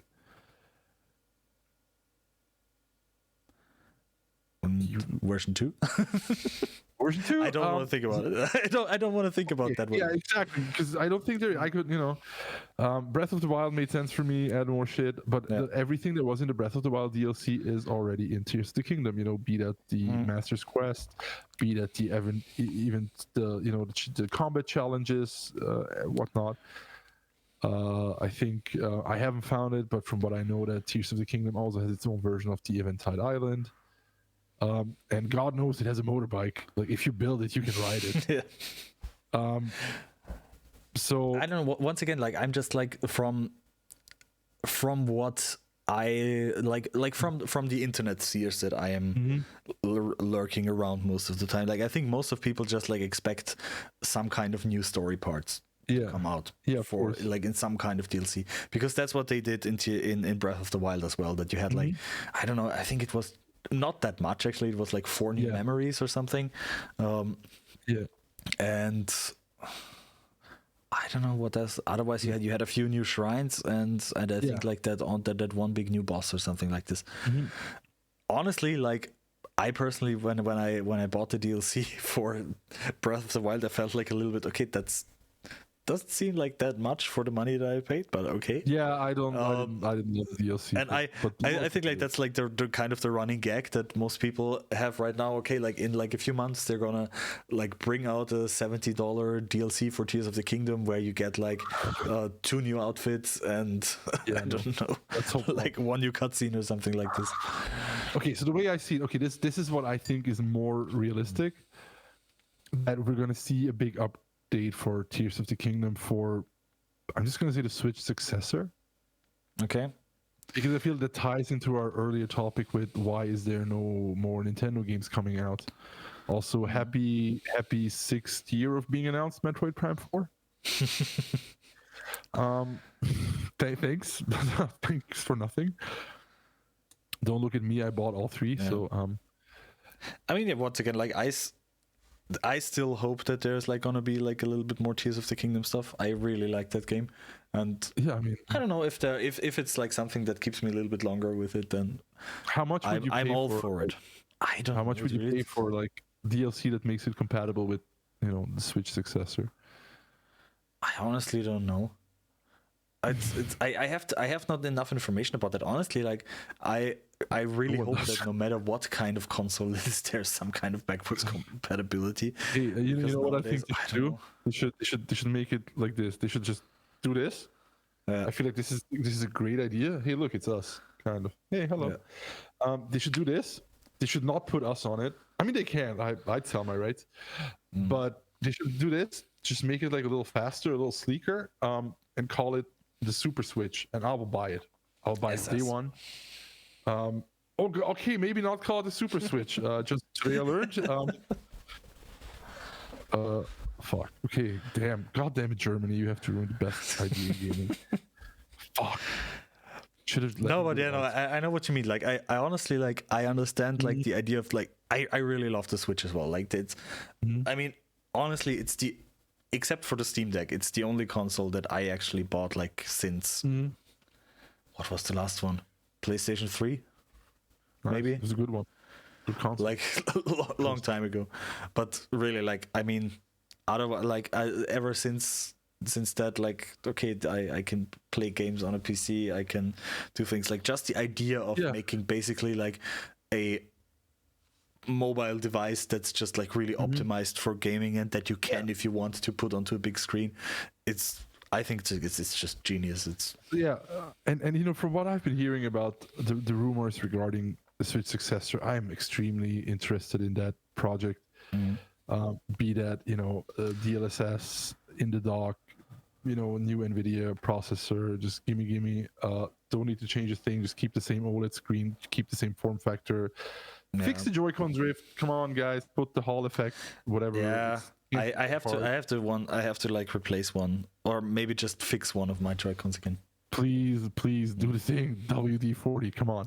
Yeah, but once again, like I don't use now. Maybe like I have to do it maybe tomorrow, because now I'm going to go on a holiday for a week, so I might really actually use my Joy-Cons on the Switch. But otherwise, I don't really use the Joy-Cons. It's a 1 minute fix, bro. Just please, for the love of God. I'm probably gonna do it tomorrow, because I'm probably gonna take my Switch with me. Well, if you come by my place, you can have some Joy-Cons of mine. They all work. All launch Joy-Cons, all hand fixed by me. They all broke.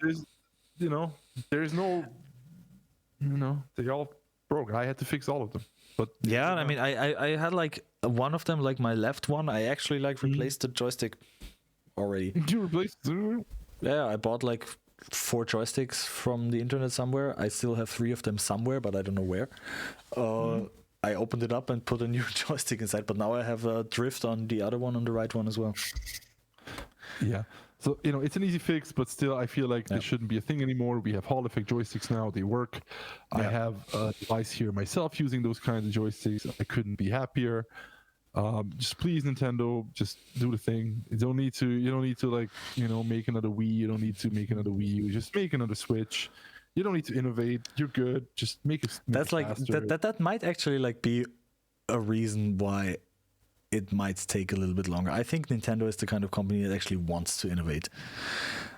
I don't want them to innovate this time. They did great. Yeah, but I think like I mean, I don't know if you like know the story about like the what was it, Twilight Princess Zelda. It was basically like Nintendo didn't really want to make the game because they felt like, okay, there's not too much innovation in there. Or like from the beginning, from the idea that they in the beginning, like they had the idea that they just make like a more realistic Zelda game, and they had to introduce like the whole thing with the dog and all of that stuff. That's kind of like that the Nintendo execs are happy that there's actually something new happening gameplay wise in there. So I don't know, and I mean they tried to go that way with all their consoles as well, didn't they? They rarely just improved it. They always try to like put some kind of new gimmick onto it. Well, that's not technically true, because if you can trace a direct line from Nintendo to Super Nintendo to Nintendo 64 to GameCube. Yeah, okay, but like from Nintendo 64 there was like the whole 3D thing that you didn't have before. And like but I mean it was just like a console with a controller. There wasn't like any hardware gimmick per se. But not the hardware gaming, but it doesn't matter if it's like hardware or software gaming. They try to like put some kind of like innovative idea in there, like be it either going like up to 3D now, like we're doing like the whole 3-dimensional part now in there, and then make that like super big. The GameCube was like a little bit there, but there was maybe like not something like specifically new, except that it uses discs. But then they started doing like the whole thing with the 3DS and the like motion control stuffs and so on. But I think they're trying to like the DS to the 3DS. I'm just thinking you might be disappointed if you like hoping for like them just making like a better Switch. They might try to do something different there. God damn it! I'm already starting to cope. God damn it! You're probably right. I know deep in my heart that there's a very real possibility of what you're saying. The only thing that gives me hope somewhat is I haven't heard of any dev kits arriving yet. And I feel like if they really take whatever innovative part they have seriously, they needed to like ship those at least, or have those out, so that people can actually develop games for them. But so this ties into like the whole like, putting games on Switch thing. Like if they're gonna come up with some random way, like I'll waggle again. But then again, no, I don't. So no, but listen. So this, this thing, right? I mean, I've shown it here. You guys know what it is. Nintendo Switch, best console ever made. This is an interesting proposition for Nintendo as a company because famously Nintendo always had like a handheld division and a home console division. It's the first time where both of these things are like combined into one, so to say. So I feel like that's cool. What is that? Is that the best console ever made? Oh, that's a Nintendo Switch. Holy shit! Oh wow! Yeah. We all have one. I have two in this household right now because it is good. It is good. Yeah, I love this thing. It's a beautiful logo. Yeah, you even have the better one, don't you? Yeah, I mean, of course. I'm a piece of shit. I bought it. I was freaking out that I was like, yeah, if Tears of the Kingdom is gonna come out, I'm gonna want to play it in like the best way possible. So I got the OLED Switch, and I've never played it actually on the OLED. I've always played it on my on my OLED TV. So yeah, it is very interesting because now this is like you can't put this genie back into the bottle.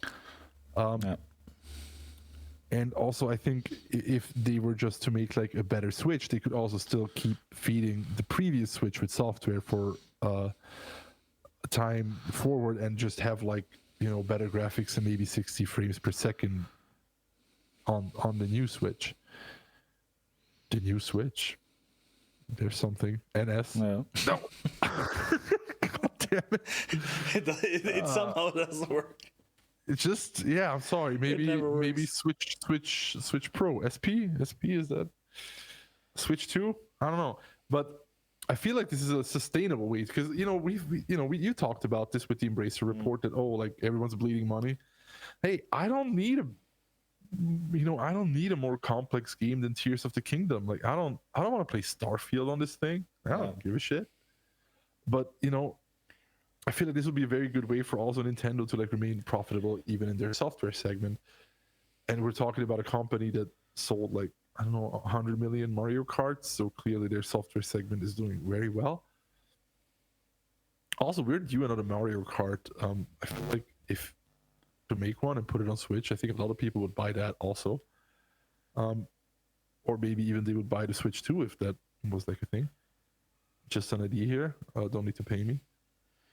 I don't know. Once again, I don't really know if I think that we need some kind of Switch 2 at the moment, to be honest. Because I mean, once again, there is a lot of stuff that could be changed about it, but I like that device how it is. I think maybe once again that might be just me with my kind of social justice warrior open source mentality, but if you kind of open the system up a little bit more, you could do so much with that device, the way that it is. Well, Dave, I 100% agree with you, especially after playing Tears of the Kingdom and Ryza 3, technical masterpiece, by the way. I feel like not enough people talk about how good the Ryza 3 version on the Switch is. I think this console is good, and while I do agree with you that we as players might not need a Switch 2, I think we're seeing a sharp drop off of sales when it comes to the Switch because the market is saturated, and I feel like the only way to go back into selling the amount of units that they had before is to make a new device. So I think investors might need a new Switch. Yeah, probably. I'm guessing. It's just I don't know. It's always a bit of a pity, but maybe then. Well, I want to add one more thing, because I complained a lot about games not being on Switch enough. If you look at all these modern AAA games that are coming out on the big consoles, it is very difficult to port them to the Switch. Even some of these impossible ports, as Digital Foundry likes to call them, like The Witcher 3 and Doom, are super impressive. But you suffer massive cutbacks, and they take a lot of development time just because of how much optimization, or I don't want to say dumbing down, but I mean that's essentially what's happening when it comes to the graphics has to take place, and that's all takes considerable time and effort. Whereas if there was a better Switch, a faster Switch, a super, it would be easier to I don't know, there's no reason you couldn't put Jedi Survivor on like a faster Switch. Like that game isn't doing anything, where that I'm not seeing in like Tears of the Kingdom in terms of complexity. So yeah, I would. That's a reason why I would like to see like because I mean, look at the Steam Deck, right? Yeah. That's like a Super Switch. Just a bit bigger. Honestly, like the thing with the Steam Deck is like, once again, like I really love it so far. Yeah. I have it like also right there. I also love your Steam Deck specifically. But I was like I told you before, like I'm gonna go on a holiday like in like from tomorrow basically, and I was like the whole week I was like thinking about what should I take? Should I take the Steam Deck or should I take the Switch? And I'm probably gonna take the Switch, just because once again it's like a smaller. Yeah, it's just easier to take around with me. I know I cannot. It's not as flexible. I cannot play as much different stuff as I can play like on the Steam Deck. But the form factor is way easier to transport, and which is for me probably like the more interesting part. It's most of the time more quiet. So like at the times when I will be able to play games on it, which is probably mostly like in the evenings, I don't have to like be worried that there's like a big fan going on when there's like a lot of going on in the console. That could wake your son. Yeah. So that's kind of like where I was like, okay, from when I think like how I might be able to use that device, like when I'm out now. Yeah.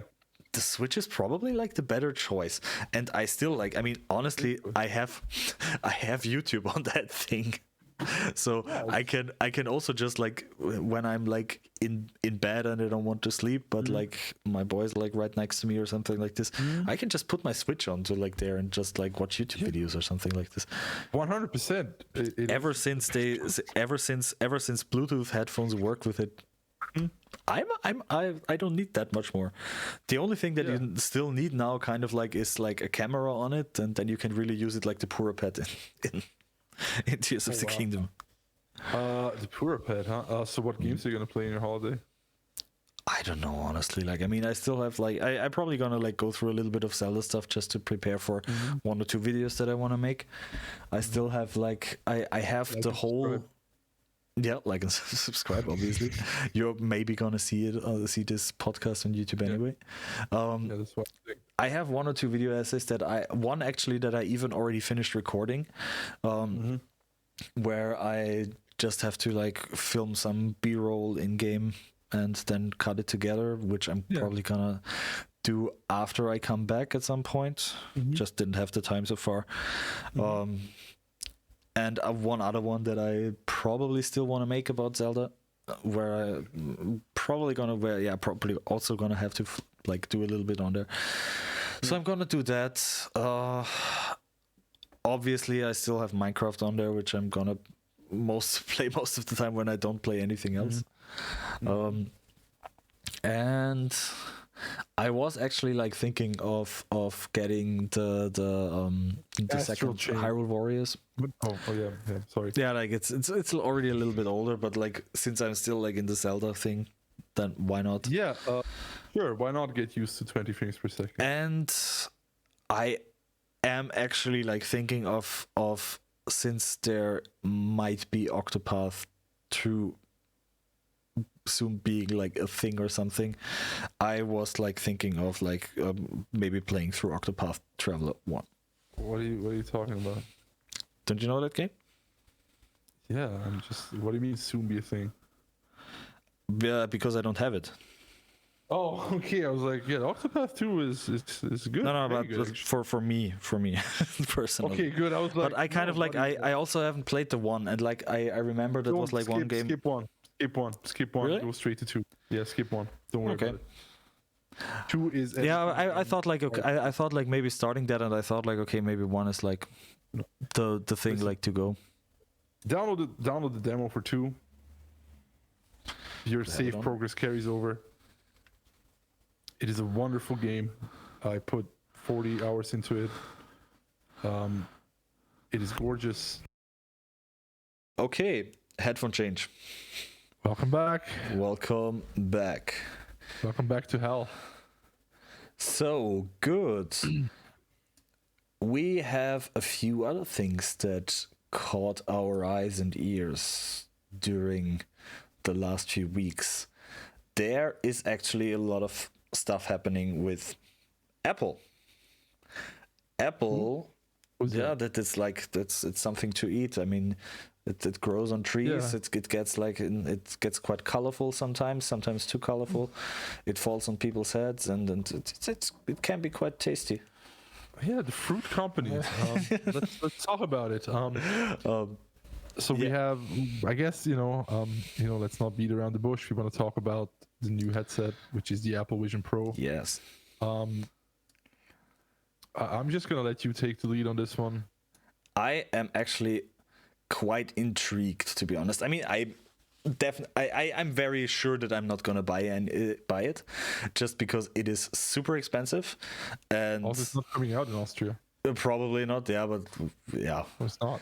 Even if it would, I would probably not gonna buy it because, like, personally, for me as a person, I don't really see that much use at the moment for it. I am just like I know I like the idea of VR in general for quite a while, and what Apple does with it, I actually like.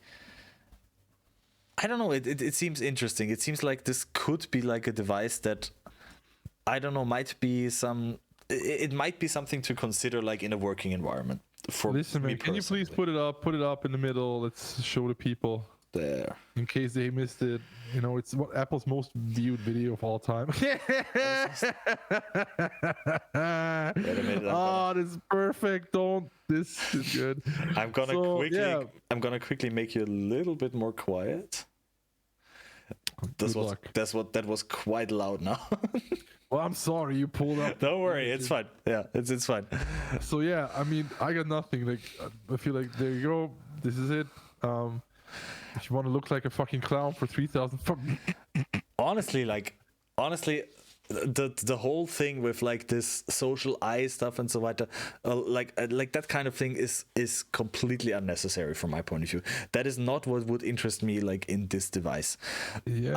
I would be perfectly okay if it was just like another HTC Vive looking thing that you just put on your head or something like this.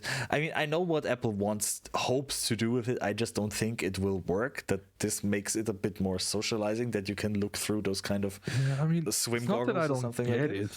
It's not that I don't get it. Yeah, but it won't work. But hey, listen. So this is, I know I don't want to take the wind out of the sails of this podcast or whatever, but I'm already bored of this. This is so. I don't have it in me to feign even like remote interest in this device. This is so boring. This is just like what? I mean. There's nothing about this is even remotely interesting. For me personally, it's kind of like it.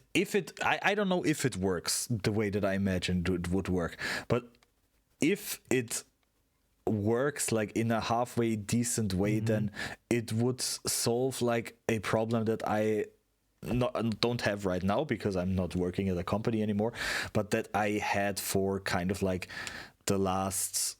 The last first 5 guys, years. Dave, full-time podcaster, like and subscribe.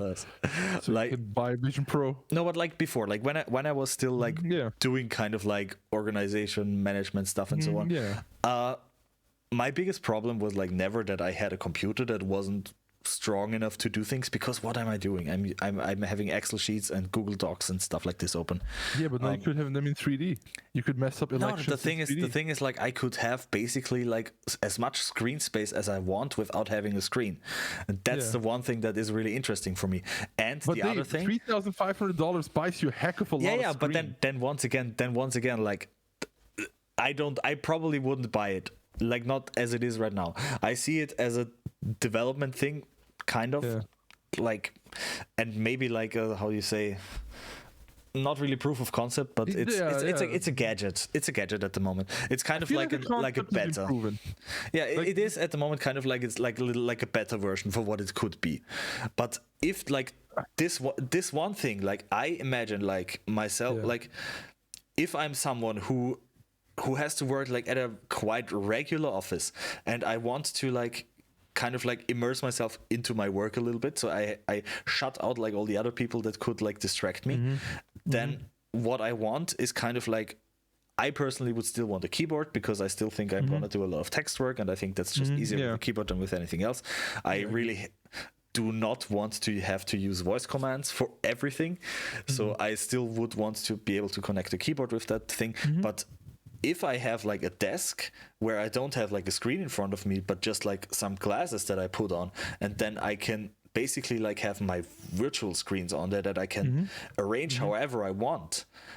I don't know. I think that's like not such a bad thing, because it gives me like really a lot of flexibility and like a lot of stuff to do. And the other please kill me.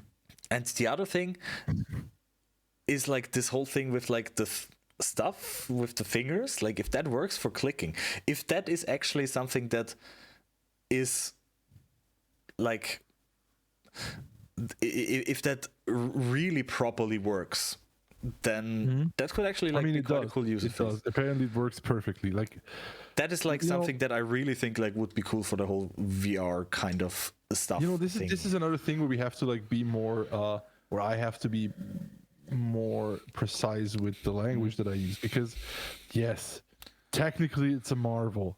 It works perfectly. It's a very well thought out product. All of these things are true.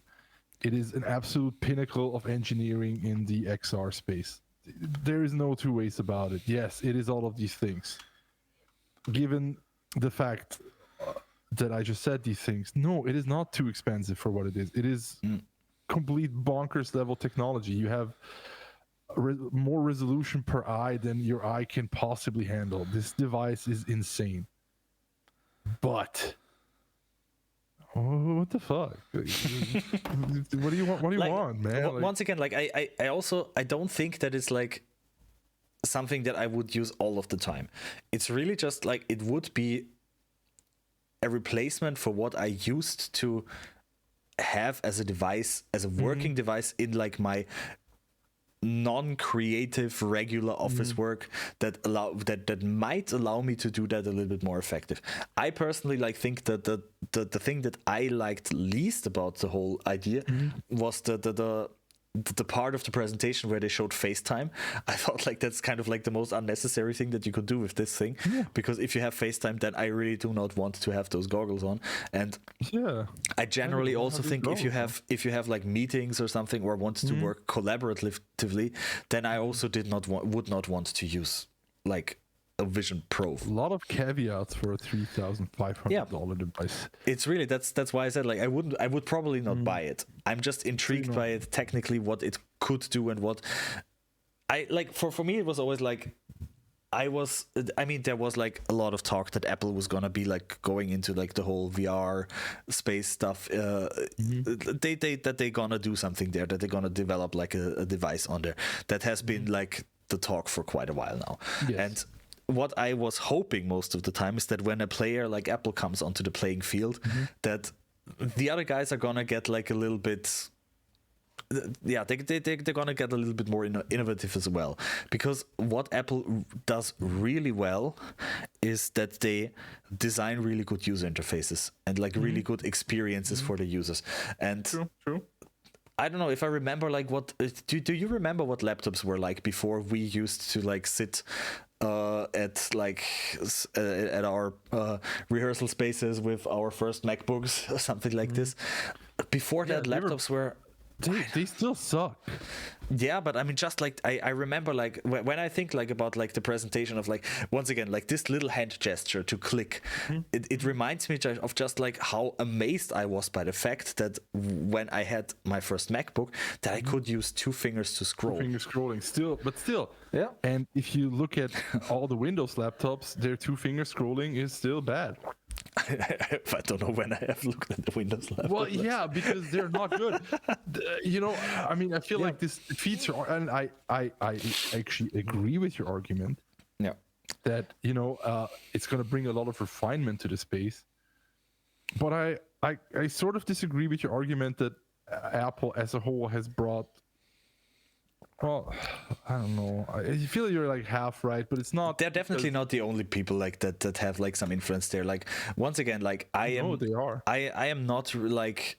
I am not an Apple user at the moment. Like So just for my credibility, this is my dumb Apple Watch Ultra, which I love. This is my iPhone. I'm recording this on a MacBook. So that's I'm like not, Yeah, I know. We're having like the funny switched roles at the moment. Like I don't have a single Apple device at this place. Yeah, right now. I have an Apple tattooed on my dick. But yeah, like once again, like I think just. I don't know, like I'm just hoping like that it will bring like a little bit new fresh air into like the whole scene, and it's I don't know, I think like this kind of competition, the form of wet fart. I think like competition is like quite a good thing. If I remember, like a lot of the maybe like the laptops were not like the best example. No, but they were. Think they were. I think you did a great. But I think like especially also like when it comes to phones, there's like a lot of stuff that happened before. I mean, the iPhone is still like a really good phone, but I would say that if the iPhone has not happened, then all of the Android devices or anything like this would not be at the same point as they are now. The only need to be. Yeah, maybe. Yeah, but I think like what you said. I think like honestly like a lot of the I think like Apple what Apple did sometimes was really like they pushed stuff into like quite a nice direction, and obviously like they were not the only ones who should get credit there, but I do believe that it's like a good thing is like if even if Apple is just like your if Apple's just the other player there, I think it's like an interesting thing, because I think they have like quite good ideas, and even if it's just like about seeing how other developers, like other producers, like react onto like the thing that Apple is doing this now. I'm just like waiting what like Zuckerberg is gonna do now that he saw. Like I don't think Zuckerberg has to do anything, because he's selling a headset right now for soon $499. Okay, it's a wonderful device. It does everything the Apple Vision Pro does, just a little worse. I feel like a lot of that can be mitigated with software. Personally, I do prefer controllers. But you can mark me down as a Luddite when it comes to the Apple. No, I mean, if it was for gaming, I would love to have controllers as well. I was just thinking like the thing that I was actually playing with that with the wife as well. Like I just. There is like but there is like those kind of like those virtual desktop applications on there, and maybe I've watched too much like stuff like Minority Report or played too much Heavy Rain or something like this, where this kind of like Jason, is going on. Yeah, Jason, my goggles, Jason. maybe I'm just too biased by that. If you had worn the Apple Vision Pro, he would have found Jason before he got hit by the car. Spoilers, Heavy Rain spoilers. Yeah, the game has been out for quite a while now, so I think that's okay. If you haven't like known anything about Heavy Rain yet, then that's your own fault. No, but I don't know what I am hoping with those kind of devices in general is honestly like, I mean, of course there's like some games that are like that would be really cool to play in VR and stuff. Like, I mean, I've played Alex. It's really cool. I want more of that, honestly. But I don't hear you anymore. Did your microphone get up? Maybe this is for the best. Yeah, now you're back. I think Alex is the pinnacle of video gaming. At least yet. Hopefully yet. Duh, like I mean no, but yeah, like I mean, and obviously like I want to see more like in that space. Like I want to see more VR games. I want to see like more stuff happening there. But I kind of also think like that could be quite interesting for like another space, and just because I thought like it's just the idea of what you could do with like a VR AR system in a space like where I was like so often complaining like about certain things. It's just like because like I don't know, like I'm not the person when I was like still like working like once again like in like administration management stuff and so on. I just liked to have like a lot of different stuff being there at the same time, and I know you can do like a lot with like spaces and stuff, that you have different desktops and so on, and that you can switch between. But I just liked the fact that it's all just there at the same time. And maybe I'm like a little bit of a messy in that point, but just having like a PDF with your, I don't know, like the legal things that you have to go through at the moment, and then there's a contract with the second PDF next to it, and you don't have to switch desktops for that. It's just like really great. And I know how annoying it can be sometimes, like if you have to like put like I don't know how many displays on there just so that you get like enough screen space to have to kind of like do that. And I am like one of you risk looking like this? It looks weird. No, honestly, I mean, like honestly, like it already looks like so uncanny that it might even be fun to look like this. It's like, you know, when they showed this for 50 seconds, I thought there were monsters on the world. No, honestly, like I really, the thing with the eyes, I don't understand. I think that's like, I mean, I understand. I understand why they want to do it, but I don't. No, it makes sense. It's. I don't think like the way it worked. It looks, honestly, it looks like a scuba diving goggles. Yeah, it's just. They just like you need like just a stick onto it. But you know, everyone made fun of the AirPods when they came out, and now everyone has a little stents in their ear. Maybe this is just one of those things, and I want to be like, you know, yeah. This is such a tough thing for me because, you know, historically it was always like bad to bet against Apple. Because, you know, every time they came out with a product, but then again, you know, the AirPods made sense. There was like a clear problem that they were solving for a lot of people. It was a good product for an acceptable price. And the AirPods Pro were even better. And, you know, the same with the Apple Watch. The Apple Watch has a clear purpose that makes sense. You can integrate it into your life. And I just don't see that for the Vision Pro. Honestly, yeah, because, but I think that's because, from my opinion, it's not at like the final stage yet, so to say. Oh no, this is also not, you know, I mean, I do have to point out, like, I'm very cognizant of the fact that this version of the Apple Vision Pro is not the one that they're trying to sell us on. Yeah. This is like, I mean, yes, it's past the proof of concept, that is correct.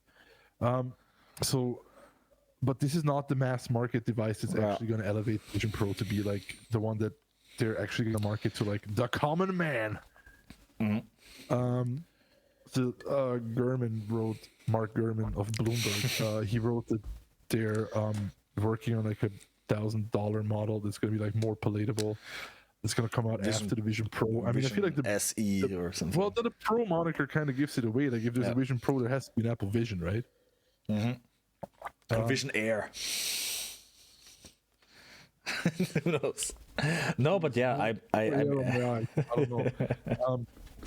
No, but I get it, but once again, like for me, the interesting part about it and why I'm actually like I was so excited about the thing when it came out was mostly like the technical aspects and like the idea that I don't know. I think like every time like I watch some kind of like those Apple presentations, they are focusing on something that usually other developers don't seem to focus that much on, which is kind of like the user experience. And it usually for me goes like kind of like this, that some other companies, once again, like we had like with the Vive and so on, we had like really great, and Oculus, the Quest and everything, we had really great VR headsets. And but they are like very often they focus like on a lot of the technical things, on like getting everything down small so that you can maybe play games and stuff and so on, like, and that's everything that's kind of like good. But I'm just like thinking, if I want to really use that for something else than just like playing like one or two games that are specifically designed for it, I probably want to like have a device that I can use longer and use like more comfortably. And I think that was something that Apple always did really quite well. And I'm just hoping like that, okay, maybe like there are now other people maybe copying like a little bit from that, so that the whole ecosystem in general maybe gets like a little bit more interesting and more comfortable. Who knows? Maybe that's so here's what I want out of this space. I just want a Valve Index without the towers and an OLED screen, so I can replay Alex for the 5th time. That is what I want, and then I want to sell it to someone else. That's what I want out of VR. I feel like the whole thing is a waste of time.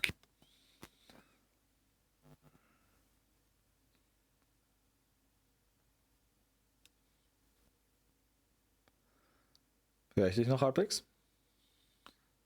Oh wait. Yeah. That's... Okay. Ich habe nur, I just heard like the noises from the cables. Did you hear what I said about The last index? last word was a waste of time. Yeah, and then I said cancel. Cancel it. I haven't heard anymore. Okay, so waste of time, cancel it. Bullshit. Take it out the back. Put a bullet in its head. Fuck this goggly nightmare bullshit. I know like a few people who would probably completely agree with you when I remember like the discussions that I had to go through at my old company.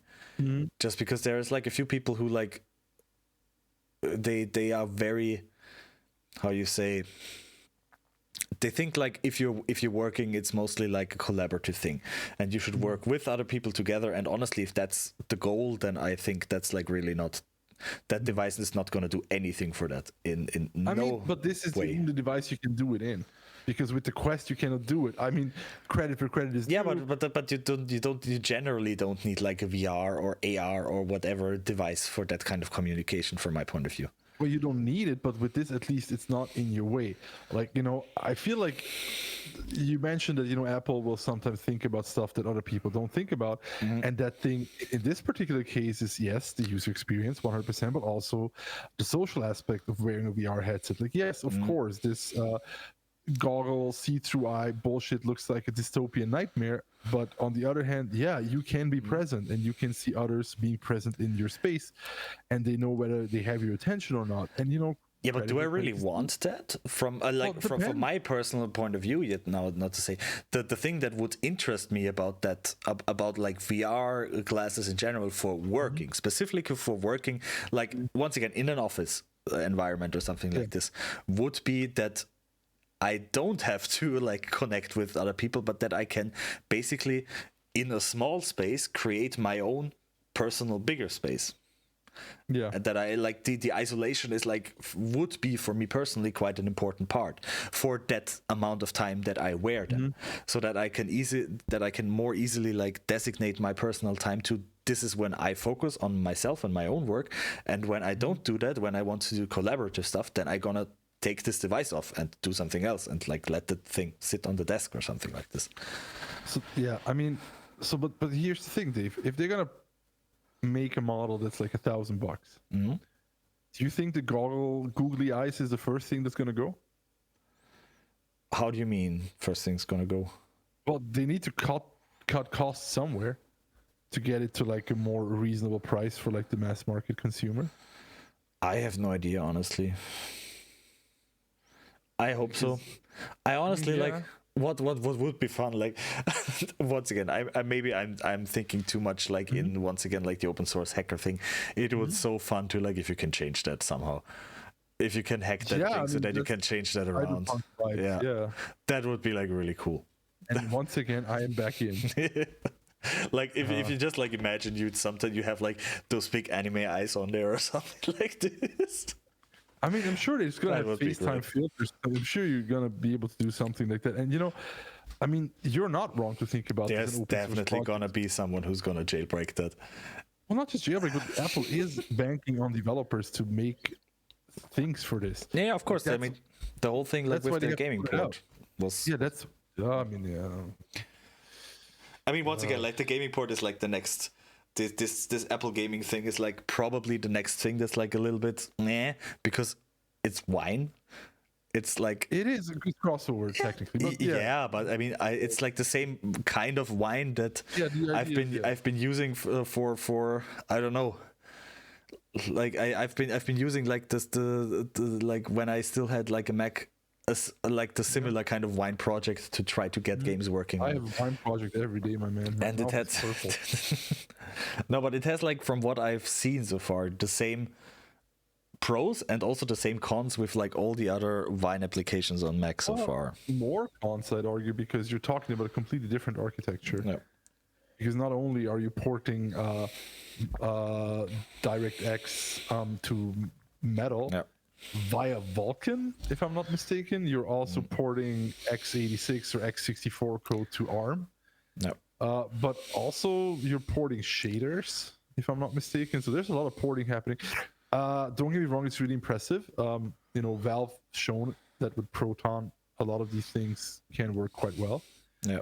I'm sure if Apple actually wants to do this properly, they could, but that's not even their goal with this, because they're trying to let the developers do it, don't they? I just watched Linus talk about this on his fucking Van show, and it's for developers to test whether the games even run on Mac. But I think they said Diablo runs fairly well, Diablo 4. I'm guessing they have like one or two like games that they tried it out just so that they have showcases. But it seemed to me like that as well. It seemed like they said like they're gonna make it like kind of API accessible or something like this. Yeah. So they're definitely gonna try like to market it in a way like, hey, there is it. You guys do something with it now. Yeah, I think Proton is. I think like Proton is more trying to do it like for the developers, so to say, almost. Yeah, absolutely. So, yeah. I'm still more of a Valve fanboy, and that's kind of but Same. Once again, like it's like based on like a really big open source project, and that was actually like in the open source community quite a big point as well. I mean, it always has been that they like complain that Apple is taking more that they're giving in that kind of way. But I feel like I feel like the Vision Pro is a rare example of Apple giving in a roundabout kind of way, because I think, as you said, I feel like a lot of the concepts and a lot of the ideas and a lot of research that's gone into this will feed directly back into the Quest, will feed directly back into the Quest Pro. But the question is like directly, maybe indirectly, since I don't think that a lot of the stuff that they did there is like open.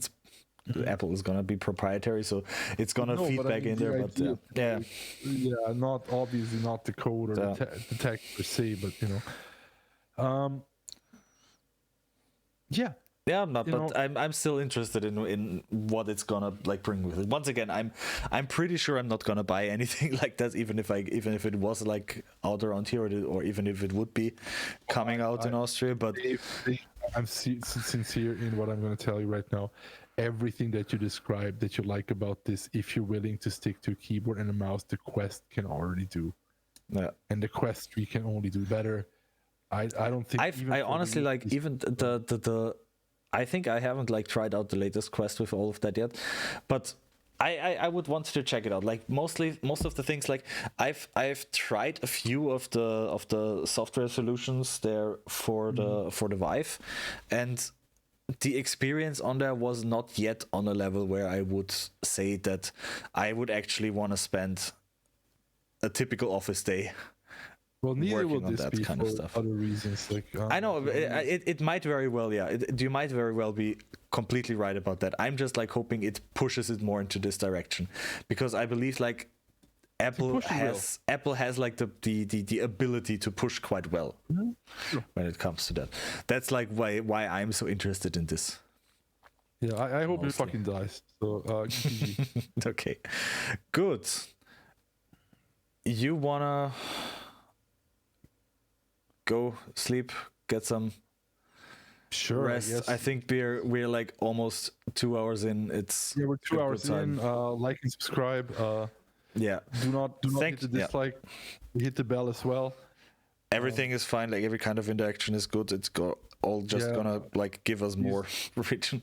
But I hope you guys enjoyed everything that we did so far. I hope you enjoyed our rambling. If you did so, please hit the like and subscribe. It all helps us out a lot. We are going to try to put the podcast onto Spotify and Apple Podcasts as well as soon as we can. And please stay up to date for our next one, which is hopefully coming out soon. And thanks for watching or listening, and see or hear you guys next time. See you in hell. Bye. Bye.